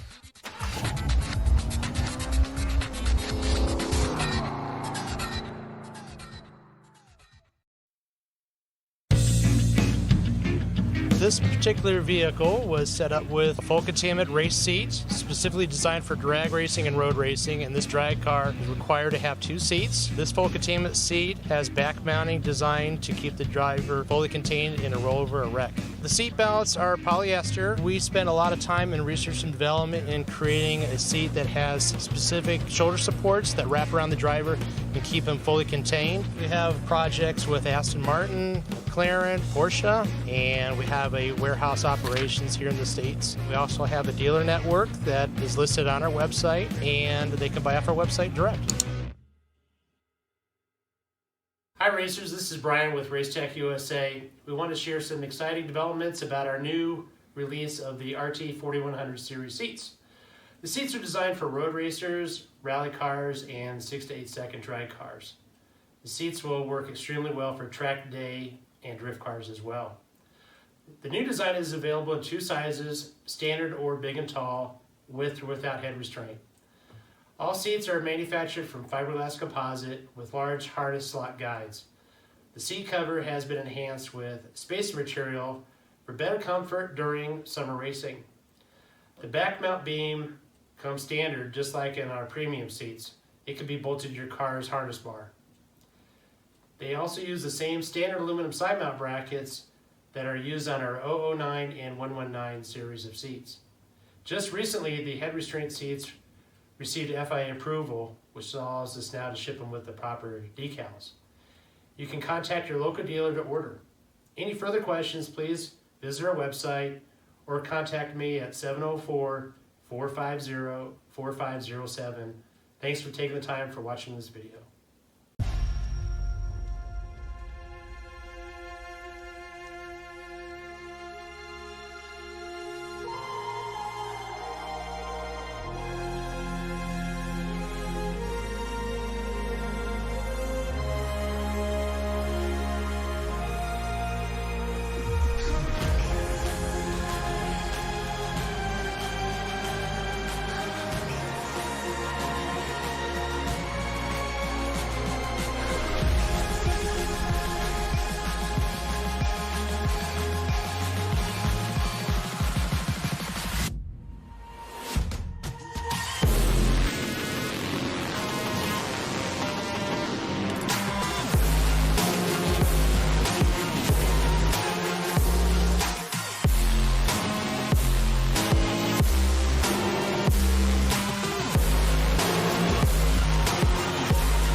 Hi, my name's David Black from Racetech Seats in New Zealand. We've been designing seats for 20 years now for race cars and have come up with some philosophies that we believe are necessary in a race car to support the driver and to get them home safe. Data collected from around the motorsport world over many years shows that if a driver's well enough supported in a crash, he can survive some big impacts. So the areas of the body that need to be supported are the head, the neck, the shoulder and the torso. If those areas are kept in alignment with each other, then the driver can handle some pretty big G-forces. Racetech has developed a range of seats over those years which incorporates good strong head restraint, square shoulders to support the upper torso. And then on top of that, we fix the seat at the shoulder level to the chassis or the roll cage, hence transferring that load directly to the chassis in an impact. So this is exactly what I'm talking about here.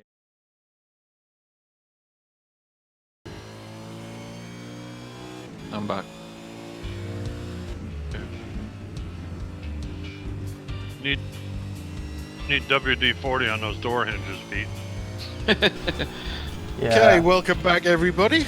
Hope you've been enjoying our battle with Wayne Sanderson and Tony Kloosterman. Joining us in the booth at the moment is Chris Jackson, somebody who's doing really, really well at the moment in the main series. Welcome in. Thanks, guys. So, you didn't fancy Spa then? I'm not a huge fan, but if I didn't have plans that was going to interrupt, I would have definitely jumped in and partaken in the drive. So, so far we're seeing our Daytona winner, Rich Warmingham, sort of not running away with it, but he's got an almost 7-second lead over your teammate Greg Carr. Has Greg got anything special up his sleeve to be able to get this 7 seconds back? The way Richard's driving, I don't think so. But this is one of Greg's best tracks. He does very well at the fast ones. Monza, Watkins Glen, Daytona, Spa. They seem to just match his style with this car. So he's doing an excellent job to stay with Richard the way he's been driving of late. And, earlier we see, Nicole Foggy in practice was, I believe, about half a second ahead of everybody else.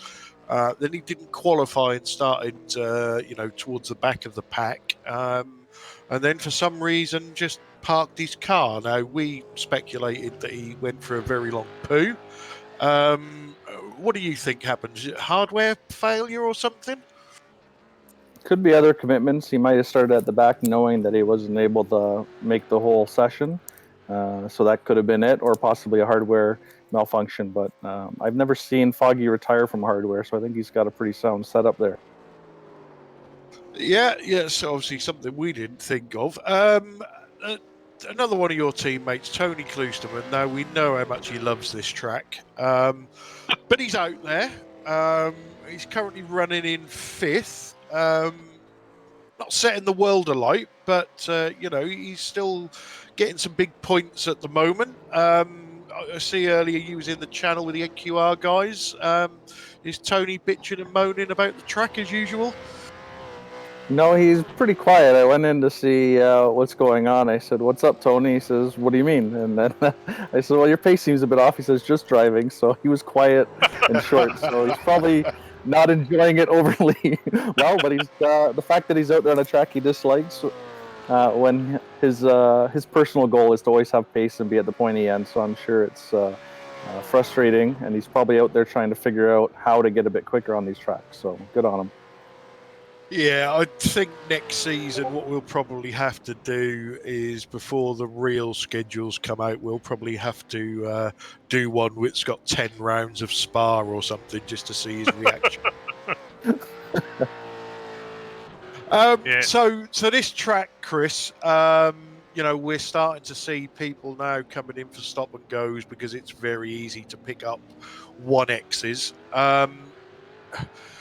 Do you think this stop and go thing has been a good idea? Especially with somewhere like Spa, where you can gain half a second a lap if you're willing to take 1Xs all the time. I think it's a great idea. I think even if it was 10 incidents, it would change the way that people drive. Some tracks you can gain quite a bit of time by getting a 1X. In other tracks, not much time is gained. But on this a track like this, I think having lower incident or having the drive-through penalty should deter people from trying to get that extra 10th when it's going to cost you 30 seconds in the long run. Yeah, definitely. Like I say, I think round Spa as well is, it's more noticeable than other tracks. Just before we go back to the racing, you're currently, I think you're second in the championship in the main series. You're having a really good run at it so far this season. What's changed for you? Is it the car that's made the difference, or has Chris changed in some way? Usually I start off the season, a few incidents, maybe too aggressive. This season I've just kind of taken the approach kind of at the end of last season where I started putting better results together of just be confident in the pace that I have and no opportunities will come to me. So maybe not poking my nose where it's a 50-50 chance. Seems to be helping out. I wasn't a fan of the Nürburgring, but I drove excellent after that first lap fiasco, and then cost me quite a few points in the championship there, but hopefully that ends up being my drop round for the season. Okay, so before we let you go, Chris, would you like to give a shout out to anybody, and who do you think is going to win? I'm going to have to go with Richard. He's looking very strong. So unless he's racking up some incident points and has to do a drive-through, I definitely think he'll be at the top of the podium there. And I think it'll pretty much stay Richard, Greg, and Steve, 1, 2, 3 for today, and that's quite the start for Richard, especially in the endurance series. So hats off to him and his team. They've definitely got us set up, and that's really, really working for them. And shout out to the team, NQR. You guys are doing an excellent broadcast. Racetech was watching the commercials, very impressed with their products, and just everyone who partakes in the league. Okay, Chris, well, thanks for popping in, and we will see you at Barber. Did you say you will be at Barber? I should be there. Excellent. We will see you at Barber next Saturday then. Thanks for joining us. Thanks, guys. Keep up the good work. Talk soon. Cheers, Chris. Thanks, Chris. Cheers, Chris. So that was Chris Jackson, NQR Blue, I think they are this season, driver. Unfortunately, Chris couldn't partake in the racing tonight, but he's always on hand for a chat. And anybody out there having any struggles with this car, Chris is a friendly chap, and he'll try and put you straight. So back to the race, guys. Rich Warmingham still 7 seconds ahead. Greg Carr has got a further 9 seconds over Steve LaValle. And Wayne Sanderson was reeling Steve LaValle in, but I don't know whether he's lost some on lap times or maybe the pit stop didn't help him, but there's quite a gap there now, guys. Yeah, it's yo-yoing up and down a bit. Wayne was half a second or more faster in the last lap than Steve. I think he will slowly pull it back, but I don't know whether the laps left to pull that kind of huge gap back. I think most of that was written at the beginning of the race, to be honest. Tony just seems to be holding station behind Wayne now.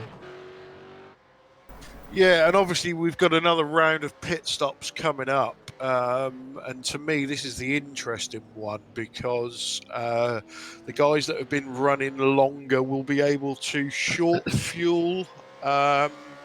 So we could have, we haven't really got any extremely close battles on track at the moment, but this last round of pit stops could, shake things up a little bit. Totally agree. We're coming up on 30 minutes remaining, and that definitely could make a big difference. Yeah, and I don't know whether anybody noticed, but Justin quit after his stop and go. Yeah, we did notice that, yeah. Yeah, and we've now got Daniel Handover sporting 20 incidents. I don't think anybody's going to get as far as 30. I just can't see that. But the next never round... say never. Yeah, I'm not in the race. You're not out That's there, right. are you? So, yeah, right. Pete and I are out there, so... So, yeah. I remember you got 30 incidents in about one lap at Bathurst once. Me? I just wrecked the car. I was on lap 50. Do you not remember that? Anyway, yeah, the next round of pit stops will show whether Tony can again leapfrog Wayne, even though Wayne seems to be able to pull that position back each time. It's happened in the last 2 pit stops now. And I think we'll see some more close battles after that, because once the last pit stop's gone, you've got lots of grip. You've not got quite as many laps to do before the end of the race. And I think you've got more of a chance of catching the guy in front, or you do mentally anyway. Yeah, no, I'm surprised nobody's in yet, because I think, I would chance it now and fill her up, get the maximum grip I could, and just try and undercut people, and then maybe, I know it's hard to hold people off with older tyres, but you can put your car in awkward positions on this track to try and keep people behind you, but it doesn't look like anybody's trying that tactic. One thing I was wondering, I was thinking the same thing, Clyde, to a certain extent, but I'm thinking, is it easier to undercut on a shorter track than a longer track? I really don't know if it makes any difference or not. It's I think that's what happened with Tony and Wayne last time. Obviously, Tony pitted a lap or two before Wayne, and Wayne had no answer for him on the cold tyres. But True. and saying that, Jamie Wilson has just come in, so Okay. there's the first, followed by Ant Woodward. Yep, and they're Yeah, and this together at the one, moment. this one was a funny one last time because Ant Woodward pitted way before Jamie did, and True. came out right on his back bumper. So, and they've stayed in those positions ever since. Nikolai's peeled off right as well and joined the pit queue. So it'll be interesting to see what happens with everybody else. Does that pull everybody to the pits, or are the gaps too big now to have that kind of effect? Well, I do think everybody is going to be taking different amounts of fuel in this last stop, depending Jamie, on what they've managed to save over the course of the race. Okay, Jamie Wilson's away. He's back on track.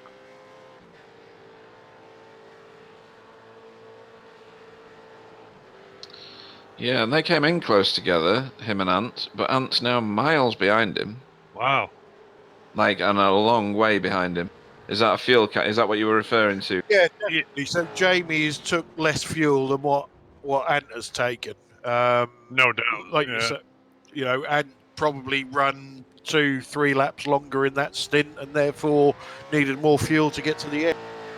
Yeah, that's a good point actually, because he did pit a couple of laps before Jamie in the last round of pit stops, because Sam had to intervene and tell us that he'd pitted 2 laps previous. Yeah, exactly.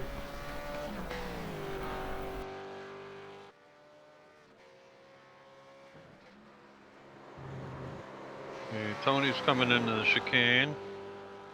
Tony's coming in the pits as well right now. Yeah, Wayne stayed out. He almost whacked the wall coming in. There's a lot of them look like they're gonna absolutely mong it on the way into the pits. Wow, that Very- was close, I'll tell you. Yeah, that was.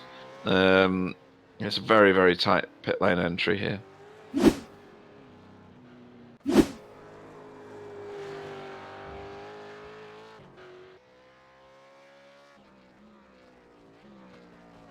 Yeah, what you said, Clyde, seems to be taking effect. Tony's going to try to undercut him, no doubt. He's gonna have to put in some remarkable laps once he comes out, though, to Yeah, he does. position his car ahead of Wayne's. Yeah, he does. He's got about a second to pull back on him. Okay, Tony's away. He's on pit exit right now. And he's back out. Where is Wayne at the moment? Wayne's still out. I'm just watching him just to see if he comes in this lap. Obviously, the more laps Wayne does at the moment, the less fuel he's going to have to take in his pit stop. So, Right. you've always got that in your favour. Yeah, absolutely. It's time on track, isn't it? That's the key point.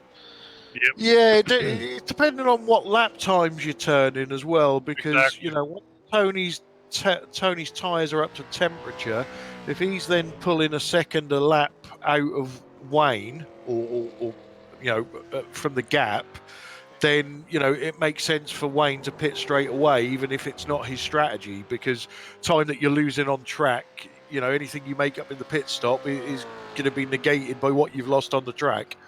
Indeed. For me, Wayne have to come this lap to keep his spot. If you do You not, think he does? Yeah. yeah, I think he have to. He's coming into the chicane now. Yeah.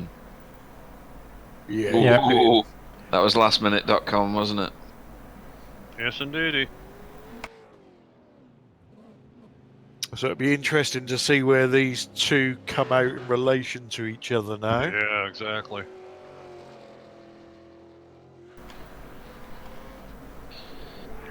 So right on cue, we move the camera to Tony. Tony's heading toward Blanchimont. Blanchimont?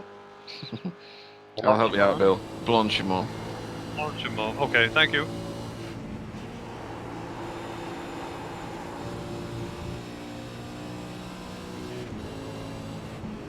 Then Okay, up to Steve the LaValle pitted as well. Tony's in the chicane now.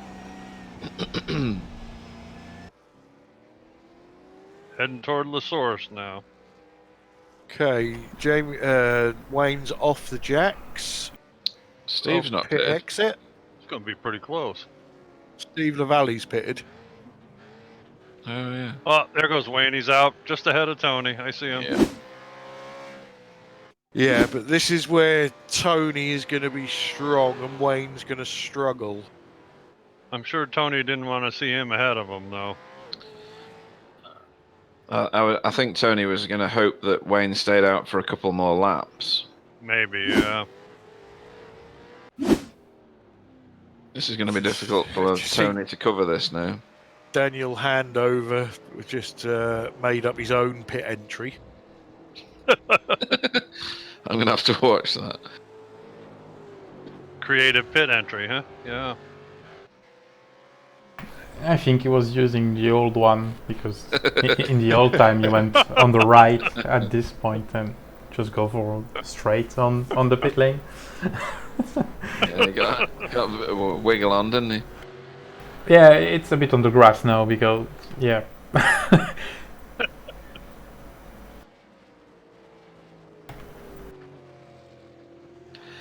Okay, Rich Warmingham's in the pits. Yeah, and Greg Carr. Tony's closing on Wayne at the moment. Yes, he is. Yeah.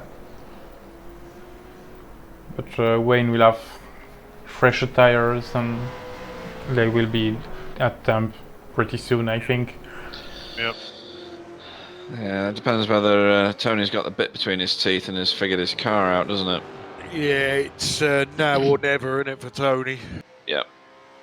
It's going to be too tempting. He's either going to try and do him or end up crashing. Wow, Steve LaValle didn't stop. He kept going. Or has he been in already? No, he's been in. He's trying the okay. undercut, I think. Missed that one, sorry. It'd have to be some kind of epic undercut, though. Tony's gone. Tony's all He's over caught him. him. Yep. As long as his fringe doesn't get in his eyes, he'll be alright. Is he wearing a wig? Yeah, I think Wayne has probably done enough. Yeah, I think Tony's going to have to cook his tyres to get past him, and that's not going to help anything.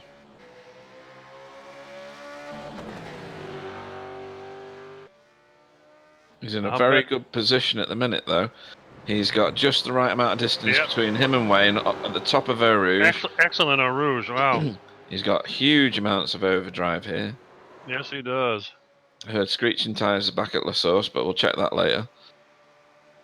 This is going to be tasty coming in here. Yep. Whoa! Yeah. You barely get a Rizzler between them two. That was tight.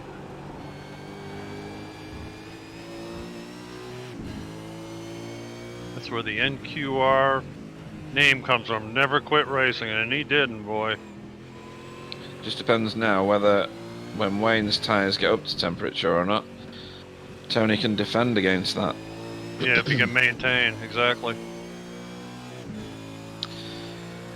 So Quite easy. You just ring test at the top of Eau Rouge. and see your competition disappear. Tends to stop any overtaking.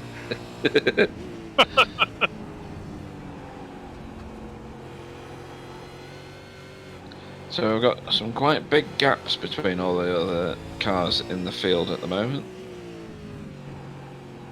You know, I sound like a fanboy when I say this, but it's unbelievable to see the rubber marks from tires on the paint jobs of cars after they've been going around for a while. I think that's amazing. It's an impressive detail, isn't it? That It really is. I mean, think about it, you know? Oh, here comes Wayne. Oh, boy. Don't do it there, Wayne. Wow. Ooh, Tony got... That's very wide. Tony got points on that one. He certainly did. So, Pete, nobody's going to get to 30 incidents Bigham. Daniel Handover's now on 25. Is he? Wow. Oh, dear. And we still have a little under, what, 19 minutes to go. That's aggressive defending by Tony, isn't it? He was nearly in pit lane. He's not going to manage to defend this, surely. Wayne's got to have Wayne's a got a good drive out of there. Tricky spot right here. Tony's clever enough to give that up. Yeah, I would think so. But he's in a good Wow. position But he here as could well. go past him again. Yeah, definitely. Trying to stay in that slipstream as long as he can. He's not going to manage this. No net Unless code, Tony, please. Wow. Oh dear. And he's What a done guts- it. That was a What a great gutsy pass. move. That was spectacular. Yeah. That was like Nicole's one in the first few laps that I was mentioning. Yep. Nicely done. I would have Absolutely. bottled out of that 3 laps ago. That'd have been a code brown for me in either car. Exactly.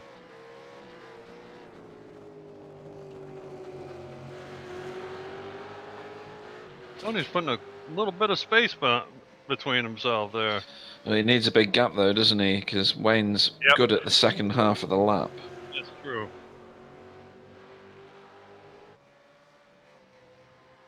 Twin Lagouche. Stupid Dave.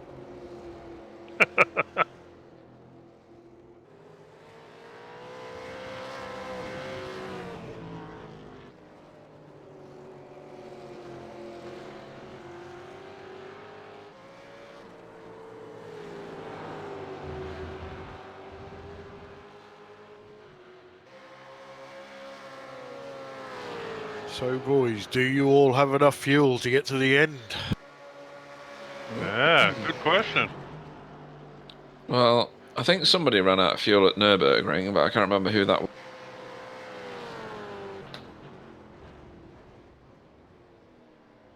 So it's not outside the realms of possibility that somebody might do that here.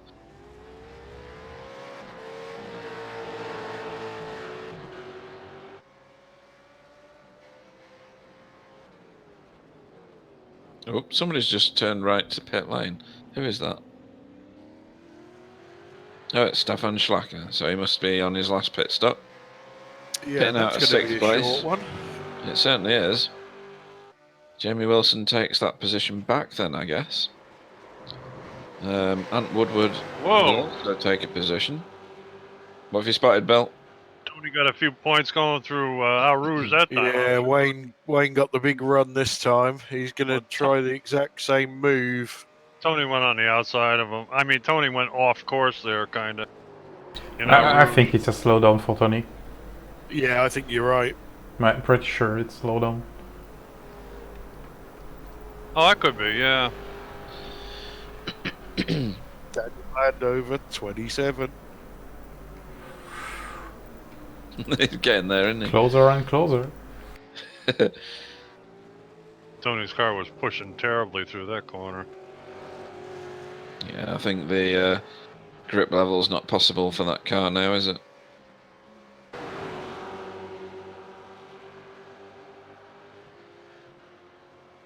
So, Bogatyre, Evans, Slatcher are now close. Do you mean on the incident list? No. Oh on the no, it's track. close together. Right, okay. Oh, they are. This was an argument that was going on a while back. Yeah, Oh, and Stefan's Stefan's- gone straight on cold tyres. Yep. Yeah, we are not using the old layout, boys.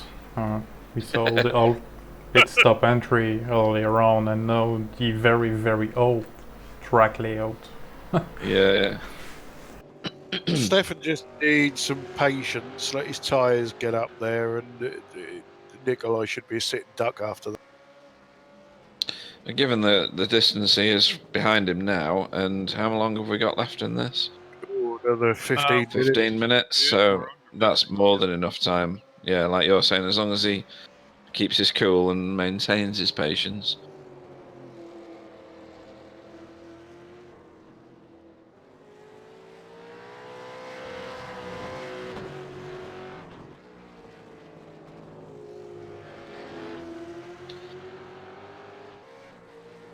Well, Rich Warmingham is soldiering on, doing a magnificent job.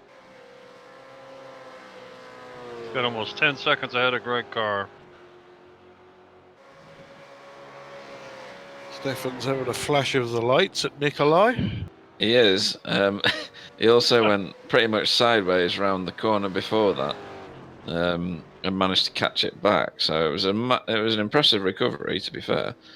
I'm not sure what the light flashing's about, unless he's grabbing for buttons, because I do that every so often. I try and press the anti-crash button, which I don't possess.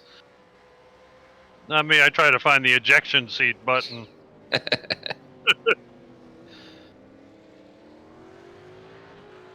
Tony's dropping off the back of Wayne Sanderson now. There's quite a big gap there. An even bigger gap to Steve Lavallee and Greg Carr, who are holding the same positions they have done since the start, as is our leader, Rich Warmingham. Really impressive today. He's doing a great job. Superb, isn't it? Absolutely.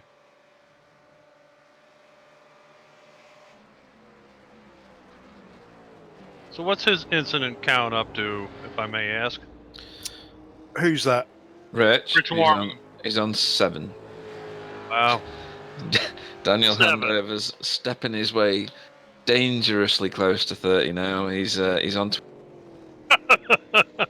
So, did we bet any money? I can't remember. £50. 50 quid. You gotta be kidding.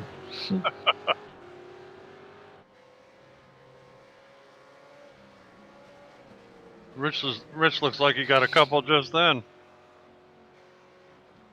Yeah, he got one. I thought.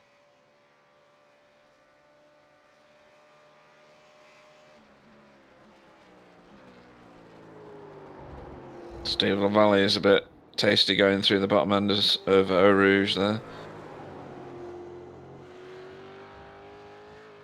I think the closest battle we've got still is Wayne versus Tony, but that's a bit strung out now.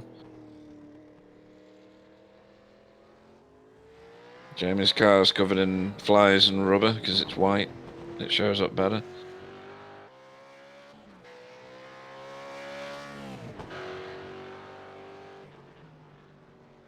Stefan Schlacker is massively wide through Blanchimont.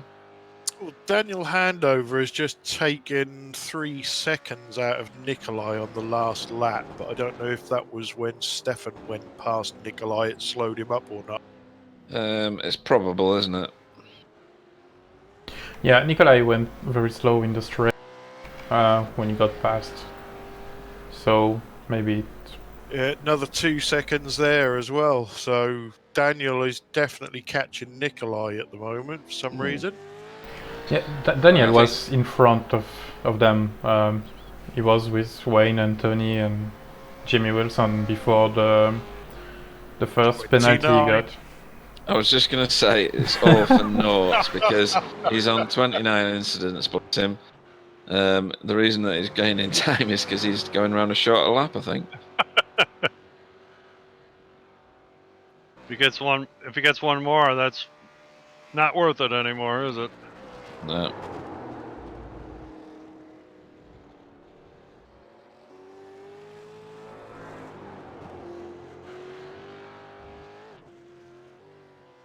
Well, worst case, he's going to finish 11th, so... It's still a good result, isn't it? Yeah. Do you know what I mean?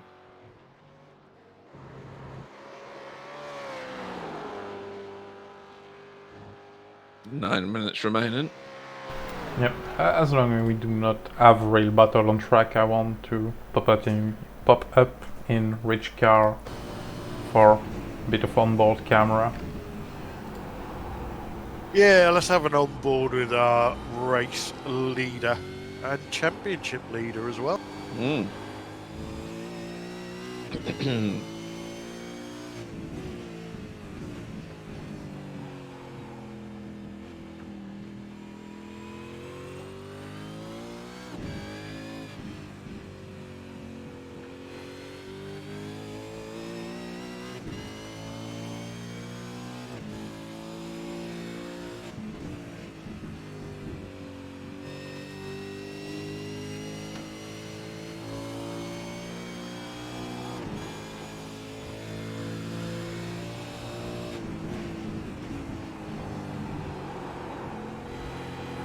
Looks like he's going for a nice drive through the Ardennes. Yeah, he's quite casual behind the wheel here. Yeah, he's still pumping in 220 laps though. I mean, it's Yeah. amazing. It is incredible how much Rich Warmingham's improved over the last couple of seasons. Got that right. Yes, sir. We were saying last season how much he'd improved, and now he's leading the Endurance Championship.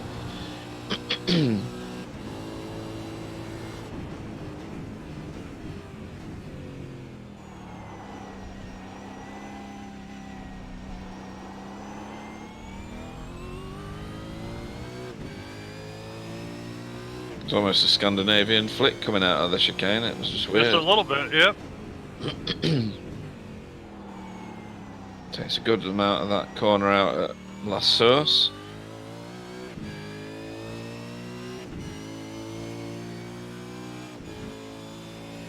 Very smooth. Super, innit? Drops his gear going into Eau Rouge as per prescription. Nicely done.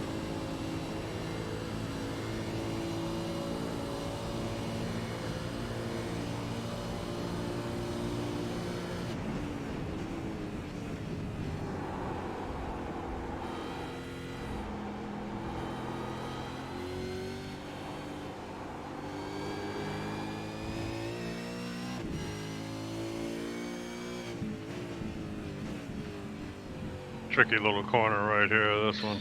Yeah, if you take it in third, you've got no speed. If you take it in second, you get wheel spin. Exactly.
That was a pretty much perfect lap, I would say.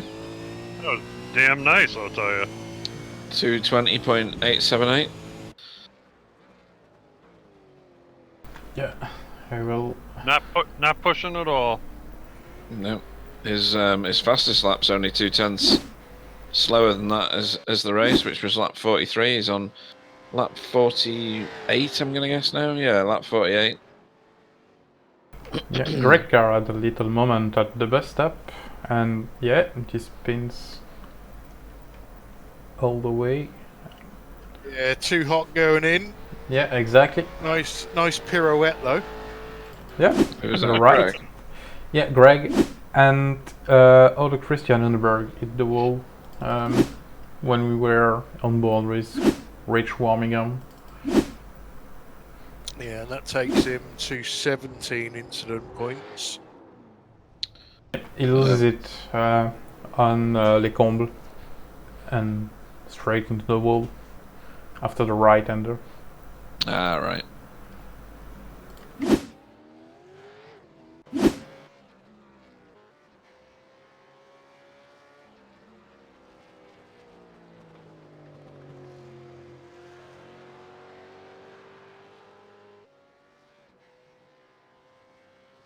We're down under 5 minutes, boys.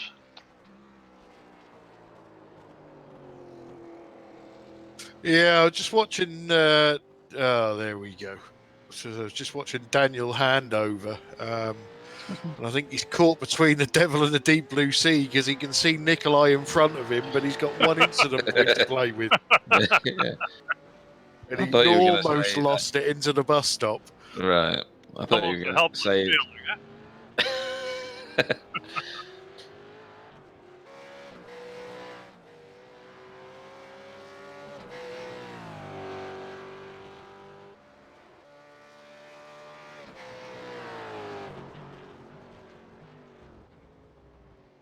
So what do we reckon? A couple more laps? I think 3 laps. Yeah, I think 3. 3. Yeah. It's 5.5 left, and it's 2 less than half Yeah. for 1. So, yeah, I reckon 3 lap.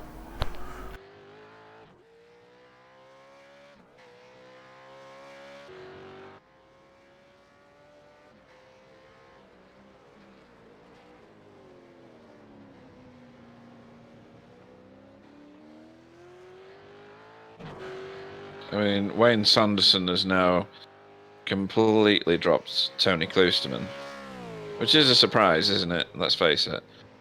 I mean, I know Yeah, you're it saying that certainly Tony is. doesn't like the track, but even the tracks he doesn't like, he's still good at. And I'm not saying he's not good at this one, but he's showing that there are other people who can turn laps around here better than he can. Tony appears to be struggling a little bit today. I don't know with handling or what, but you know, people very seldom can pull away very easily from Tony. Yeah, that's my point, really. I suppose you've worded it better than me, Bill. The other surprising thing for me is we've watched Wayne do a lot of overtaking tonight, and he's quick. All right, he's he's not in the top 3, but he's 4th. But he's only got 4 incident points, so Yeah, I you know That's it's good, excellent. isn't it? that's good going in 2 hours. Yeah, hats off to him. I mean, Yeah, it reiterates to people that complains about incident at Spa that you can really be good at Spa without taking any incidents. It's good to see. yeah, I absolutely. think that's what we were saying with Chris. You know, you can gain half a second a lap if you're willing to take the incident points, which is, to me, it's not the fun of the racing. Then it's it's a form of cheating. Yeah, absolutely. Only pro can do that. Not talking about a certain Spa 24 hours last year's. Yeah. Well, I was surprised with Chris's answer to you, Clyde, that he wishes the incident point cutoff was lower than it is now. He'd never finish a race. Neither would I. God, Pete, you and I be in the pits half the race, for God's sake. I am anyway. It won't make any difference, though. It's saved me having to repair the thing. Yeah. I hear you, man. I'm with you, brother. I think Stefan Schlacker, given the fact that it's his first outing in this league, obviously he's no stranger to the car. Finishing 8th in an endurance race in his first time is pretty good going, isn't it? Yeah, It definitely. Yeah, it is, and secondly, he's with guys probably he hasn't raced much with either. That makes a difference too. But like we've all said before, the guys in this league who do race, they don't do anything erratic, do they? Really, they're trustworthy people on track. You don't expect them to do some ridiculous blocking maneuver or Yeah, except a guy like Peter Bingham. Bingo! I think, yeah. I saw this guy at Suzuka went right into my front, and oh yeah, I had nowhere to go. It's a shame. You need to let that go. Is this the final lap, Sam? No, I think we're gonna end up with Rich setting off our white flag. Oh, this is the last. I think this is the last, yes. Alright. Because we have only 20 seconds left before the line, and yeah, it will be like Foggy at the Nürburgring. No, I think we're good today. I think it's the final one. Rich is in Blanchimont now. He is, yeah. Just approaching the chicane.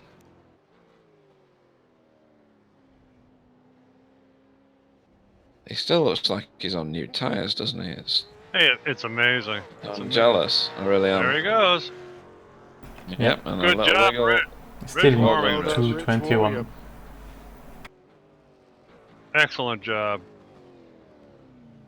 Daniel Handover is serving a penalty in pit lane.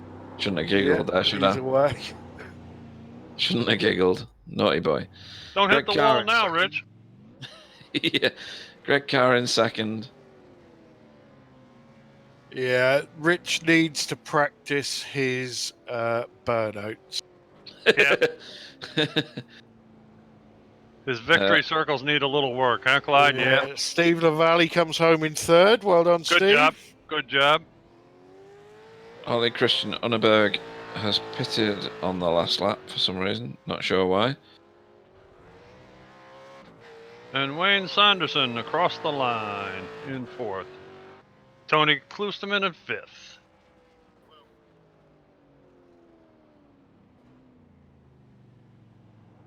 So I'm sure the track will now move up Tony's most loved list. And Jamie Wilson, after a 2-hour battle with everybody, is going to come home in sixth place. Good job. Yeah, good job, Jamie. That was a nice drive. Ant Woodward follows him over the line, flashing his lights. All right, Ant. Good Could have man. been worse. Could have been worse for Ant. He had a troublesome first lap. Fishtailing out of the last turn is Stefan Schlacker, who you can only doff your hat to, given the fact that it's his first race in our league. Well done, Stefan. Stefan, don't spin out now, bud. Yeah, racing for Team 888 must help, I think. Yeah. Daniel Lando practicing his drifting on the last lap. Yeah, you have no 15 incidents before you have to end the race, so it's good looking at the incidents. And then Nikolai Bogataro finishing in ninth. We've got the aforementioned Daniel Handover. Yeah, he'll be the last one to cross the line. He will.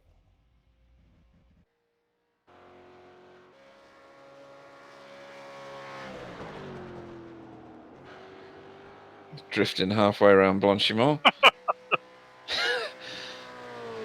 You're a brave boy, Daniel, I'll give you that. Oh, and there's two more. You're supposed to do that after you've crossed the line, mate. But never mind. And another two incidents. Does he know he's giving them away? Well done, Daniel. Top 10.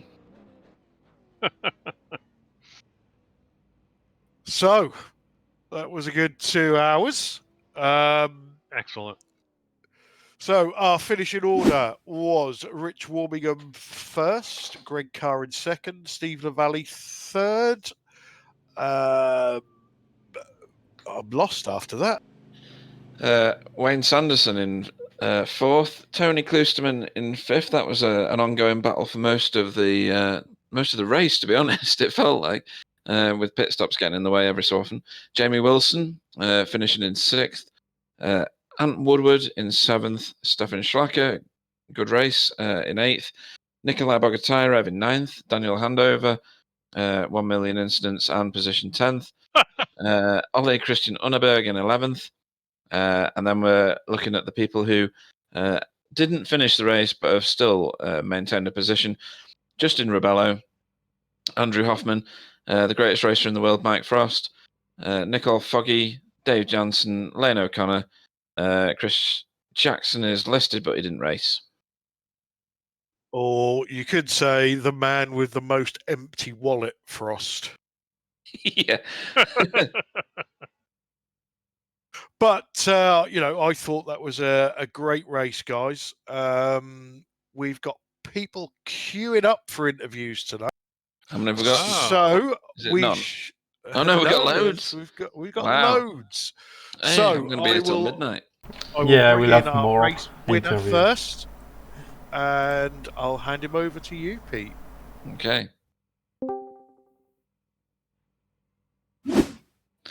So, welcome, Rich, to the interview booth. How you doing, Rich? Yeah, not too bad, mate. Thanks. Yeah, just absolutely knackered after that. Why is that then? It was just a short race, wasn't it? So, how bored were you driving at the front with nobody to overtake? I wasn't bored at all because I had my relative on and I was just looking at Greg's pace all the time. So, was it equally as boring watching 7 seconds for like 2 hours? I bet it probably wasn't the most interesting race to watch. No, it was. It was. Even when we occasionally went back to you to say that you were still winning the race. So, how do you? Well, it sounds ridiculous. How do you feel that went? Well, I was quite surprised because, to be honest with you, I haven't really done much practice. Is this like when you're at school and you say I didn't practice for that exam, and then you get like an A star or something? We literally did an hour, I think, on Thursday. And then Foggy came in today, chucked us a set, and it seemed to work pretty well. So I'll be honest, I was more worried about the incursions. Right, because you had one of the lowest of the incidents in the whole race, actually. I won't tell you that because it's just bigging up your ego, really, isn't it? But brilliant race win. It keeps you at the top of the standings for the endurance series. How do you feel your race went? Well, yeah, I was quite surprised to get pole, to be honest. I thought Steve might have it in front of me, but we did a good little job there in quali to kind of just get the toe and get a nice 1-2. And then, yeah, I got a clean start, and I saw that Steve was kind of battling Greg, and that gave me a bit of a gap. And thankfully, from there, I didn't really, I was just kind of able to extend that gap for the rest of the 2 hours. Yeah, you did that really well. So, on another topic, Clyde seems to think that Nicole went for a really massive dump and never came back. Do you know why Nicole didn't finish the race? To be honest with you, I think he had to pop out, so he actually only turned up because he was just going to do the first stint. So pop out is Equally as reflective of what you thought, then, yeah. You know what pop out means, don't you? He went for a poo. I can't disclose, I'm afraid. It's now called going for a foggy. But yeah, good laugh, by the way. So Steve Lavallee ended up finishing in third. He's also in the interview room.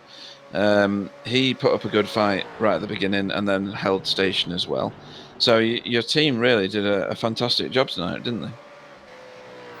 Yeah, I'm not sure what happened to Lane. I need to watch it back. But no, Steve did a great job because, yeah, like I say at the start there, he battled with Greg a little bit and just gave me a nice little gap. And from then on, I was just able to kind of plod. Anything you could have done better? Pit entry. I was a bit sketchy on some of the pit entries, nearly hit the wall.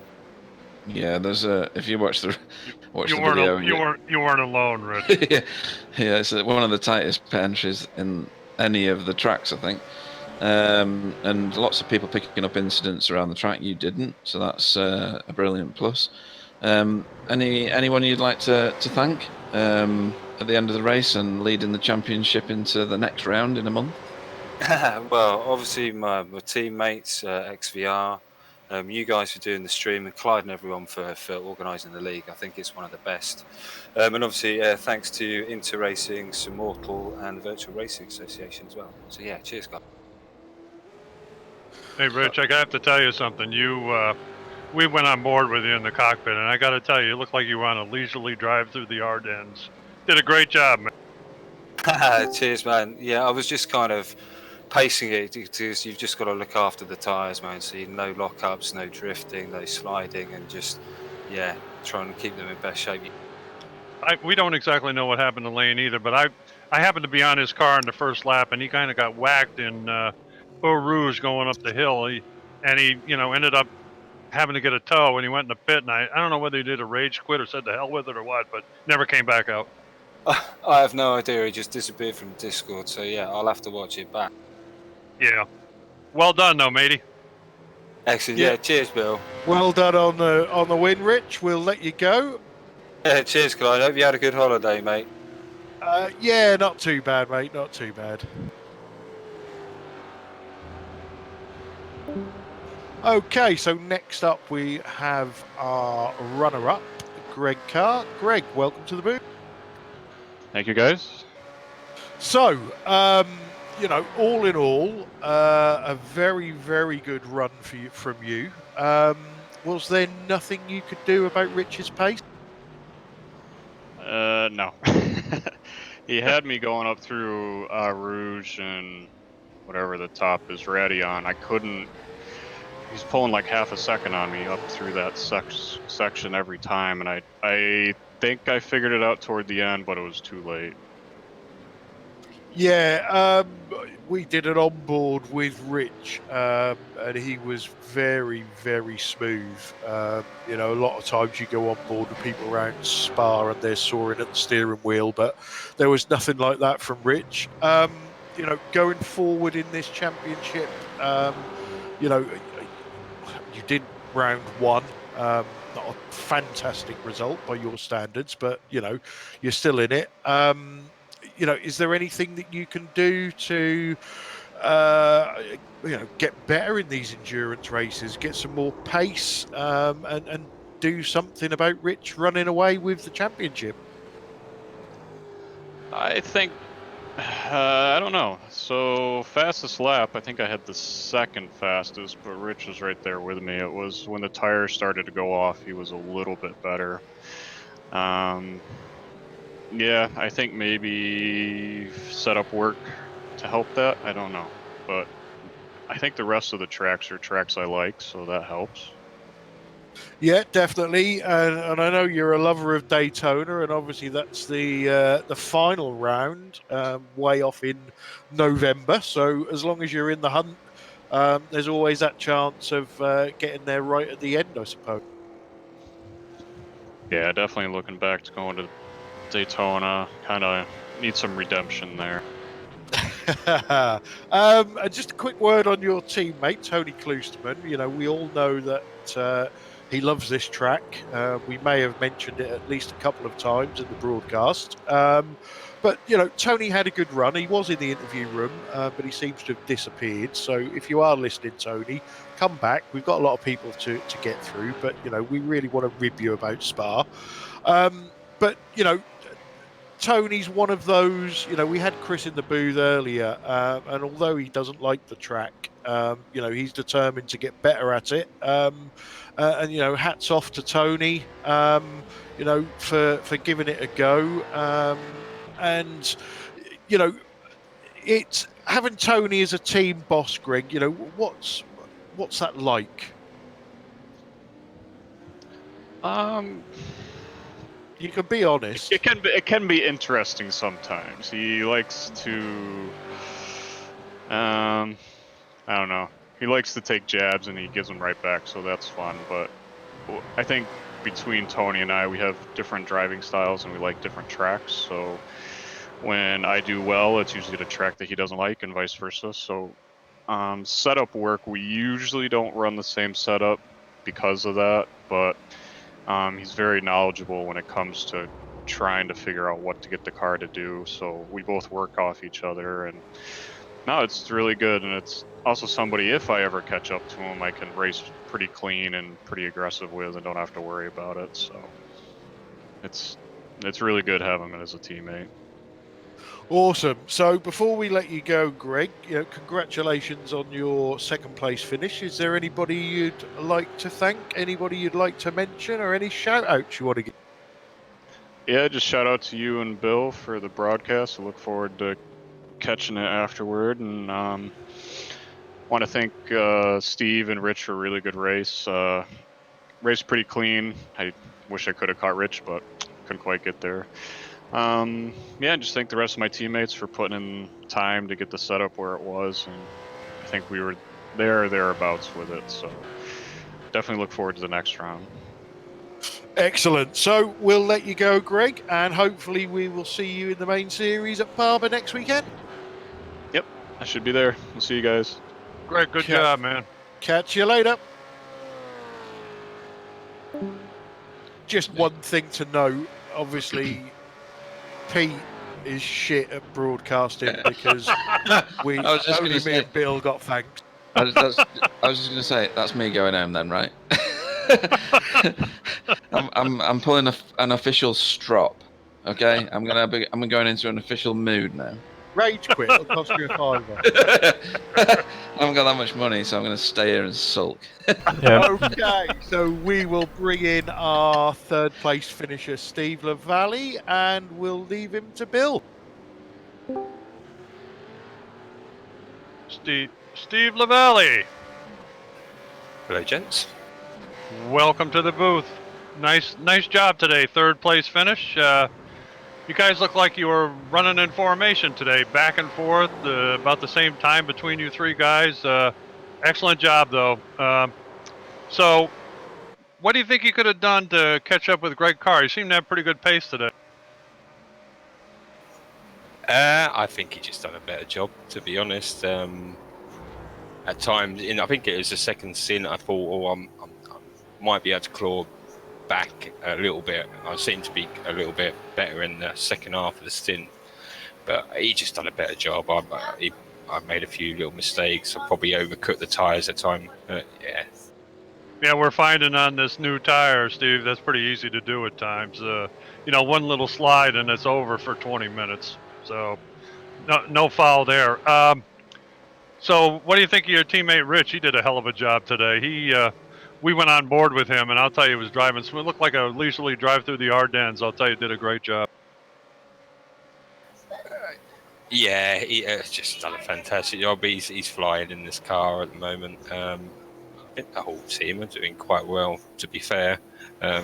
Just great job by Rich. I think he thought he was a bit under pace at the beginning of today, but I think he's picked up something throughout the race. He is flying at the end. He actually did mention, he said he was worried about you in the beginning, that you were going to get by him, that you were faster, but I don't know.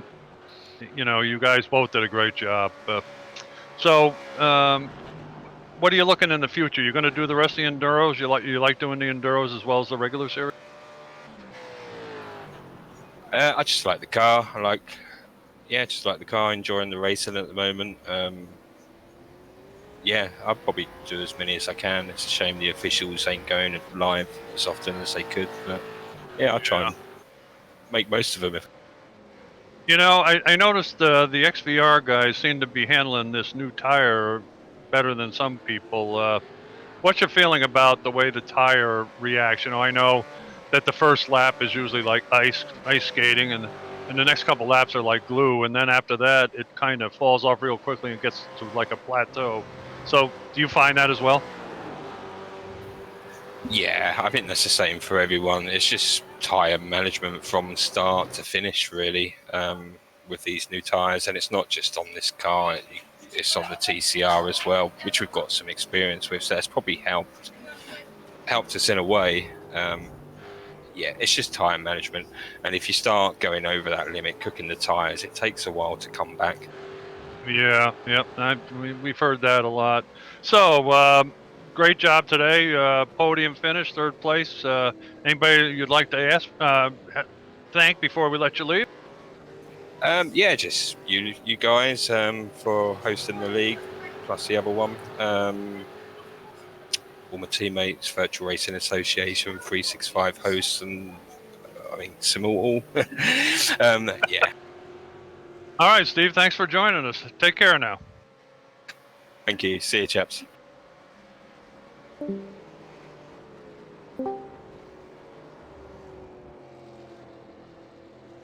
And next in the booth, we have Mr. Anthony Woodward. And welcome to the booth. Good evening.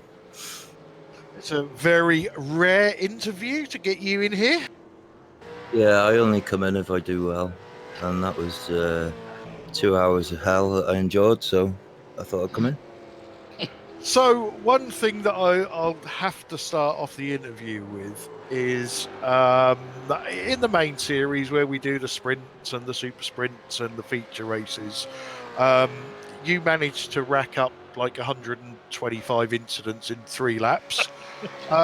You've just done 2 hours round Spa, which is notorious for off tracks, and only collected 14 incidents. So I would personally like to congratulate you on that, and also ask, knowing that this track is renowned for off tracks and incident points, and obviously with our new rule set in place, with stop and go penalties, has that changed your driving style, or did it change your driving style for this race? I'm a new man, Clyde. I did Montreal official last week, and I got no incident points for the whole race. Oh my God, you need an award for that. You Holy are crap. a star. So yeah, it definitely. I've been thinking about it a lot more because I was clocking up an insane amount. The V8s go over the curves a lot in real life, so I've always thought it a bit silly sometimes. The track boundaries, where you just go over the curbs and you're getting off track, but well, I've had to change because of the stupid rules. So back to the race. You know, you had an up and down race. You know, starting in 9th, finishing in 7th. The guys in front of you, was there anything that you could do to catch them, or was it mistakes on your part, or were the guys in front of you just quicker? It wasn't mistake-free on my part. I made a couple of mistakes that just ran deep in the hairpin, nearly went off track. But it was damage limitation the whole race, really, because Nikolai got into us at the start. Just wheel spun out of the hairpin. I had a good start. He had a better one. And then he got into us and smacked the back left wheel. So I just got overtaken, dropping down the field through the first stint. You were quite right. You called it quite correctly. I couldn't wait to pit on the first pit stop and get that damage fixed. And then I was back on pace then. But obviously they were up the road by then. Yeah, I did wind it back and had a look at that. I think Nikolai got you and who's the big girl's blouse Scotsman? Lane O'Connor. Yeah, he got Lane as well. We were sort of guessed that you was down on pace because of damage. Although, to be honest, it didn't look that bad. But yeah, like you say, after the pit stop, you're back up to speed. The car looked like a real handful towards the end of the stints. Was that how it was for you? Yeah, totally. Actually, I pitted early on one of the stints because I was just, I think I was battling with Jamie at that point, Jamie Wilson, and I was just losing it everywhere on the braking, and I ended up ducking into the pit early. It was borderline whether when I pitted on the last pit stop I had enough fuel, but it did. Yeah, again, we were speculating at the end there with, people taking various amounts of fuel, because there seemed to be a lot of different tactics with fuel. There was people running running dry. There was people doing 30-minute stints and doing it that way. Did you have a preconceived plan before the race, or was it make it up on the fly? Just to use crew chief, really. Take full tanks, run them as empty as I could, and then just use crew chief, really. Okay, so we'll let you go now, Ant, because we've still got another interview to get through. Anybody you'd like to thank before we let you go?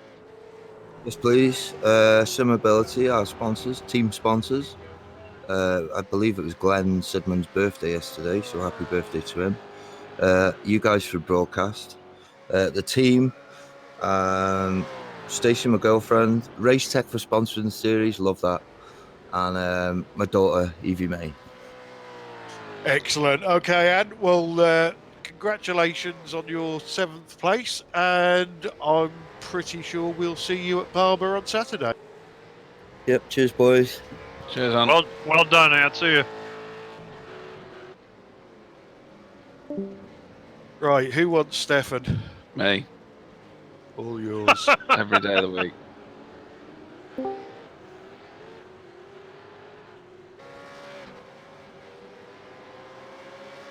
Good evening, Stefan Schlacker. How are you?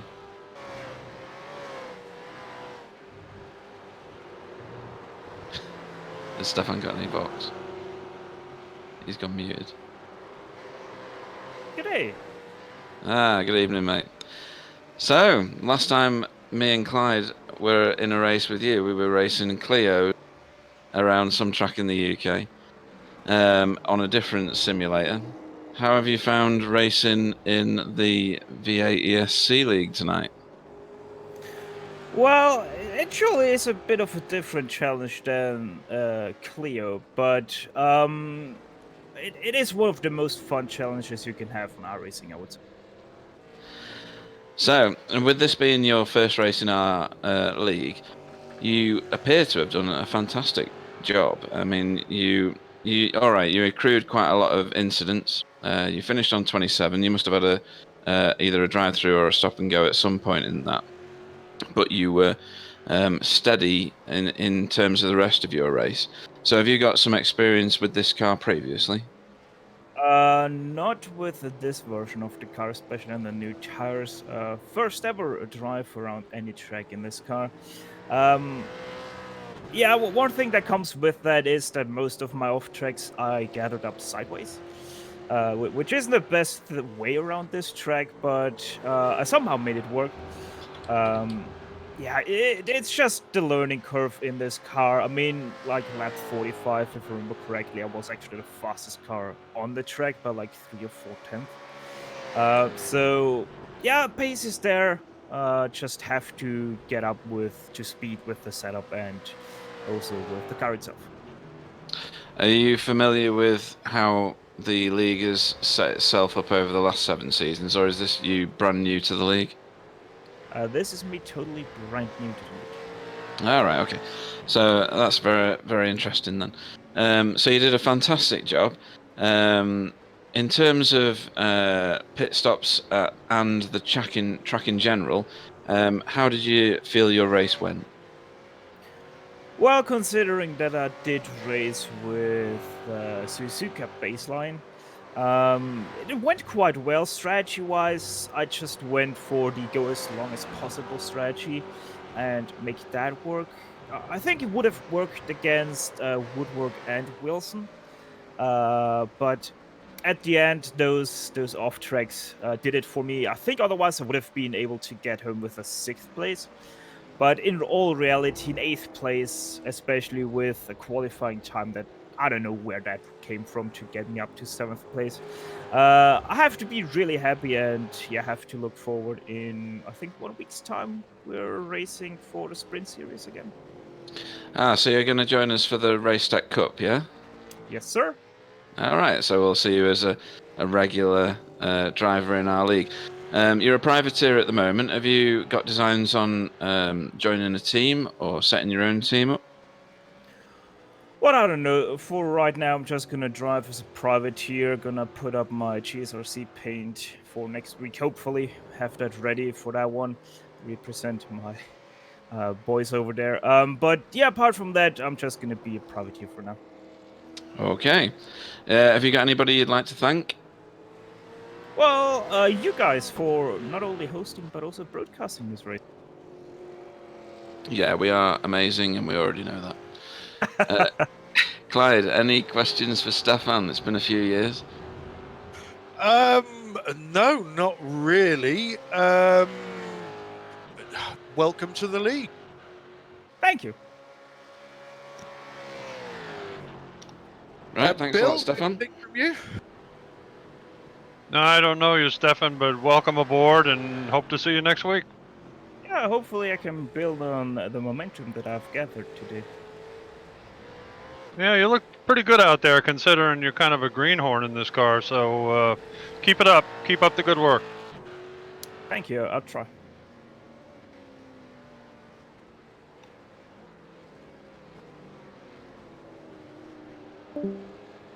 Okay, so that was Stefan Slacker, the newest, or one of the newest members to the league, with his first race with us.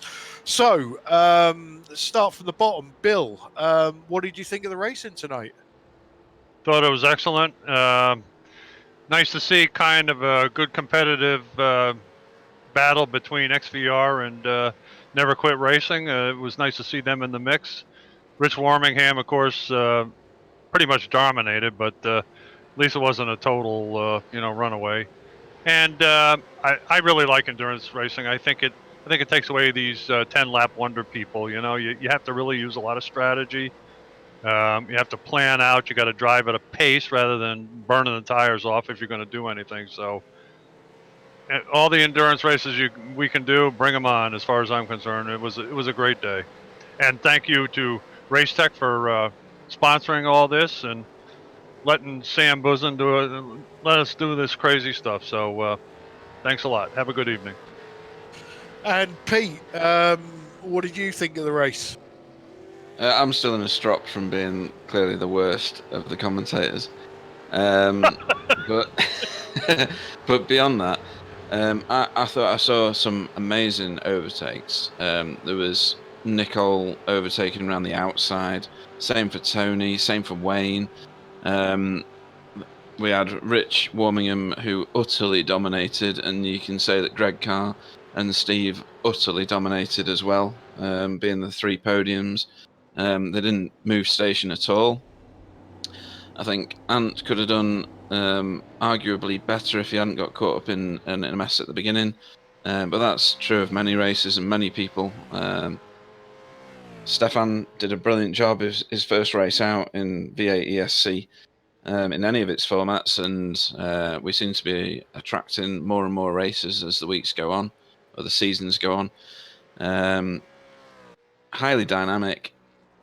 It dried up at the end, but the attrition rate at Spa was quite high, and I think that happens a lot. It's a very, very technical track. It doesn't take much in order to either wreck or generate such a large amount of incident points as to be putting yourself further back in the race. I thought it was fantastic. Excellent. And Sam, from your point of view, what did you think? Nice to be back at broadcasting. These long races are really enjoyable. We still have lots of battle at the end of the race. It's 2-hour races, so yeah, it's good to see this. Still a lot of good racing, clean racing, and it's all of this league is about. So yeah, that's a cool thing. I'm really happy to be with you guys. Excellent. So, from my perspective, I agree with all 3 of you, especially Pete and the overtakes. There were some overtakes tonight that really shouldn't have happened, but shows the skill of the drivers that they can make them happen. I'd like to thank Racetech for sponsoring the series. Sam and Esia Racing TV for providing the broadcast. Bill and Pete for joining me in the booth as they do every month for this series. We will be back on the 28th of March with the next Enduro round from Sebring in sunny Florida, or not so sunny Florida when I left there the other day. Little cool right now. Yeah, the main series is back next Saturday with the Super Sprint round from Barber Short A, specially selected for Jamie McKnight because he loves it. The Super Sprint, it's the first one of the season. Always provides action, controversy, and a few dents and dings as well. So Thanks to everybody that chimed in tonight. Thanks to everybody that will be watching this at a later date. We shall close now, and like I say, we will catch you back on this channel in a month and the main series next Saturday. Good night, everybody. Good night. Yeah, thanks for watching. Good Goodbye. night.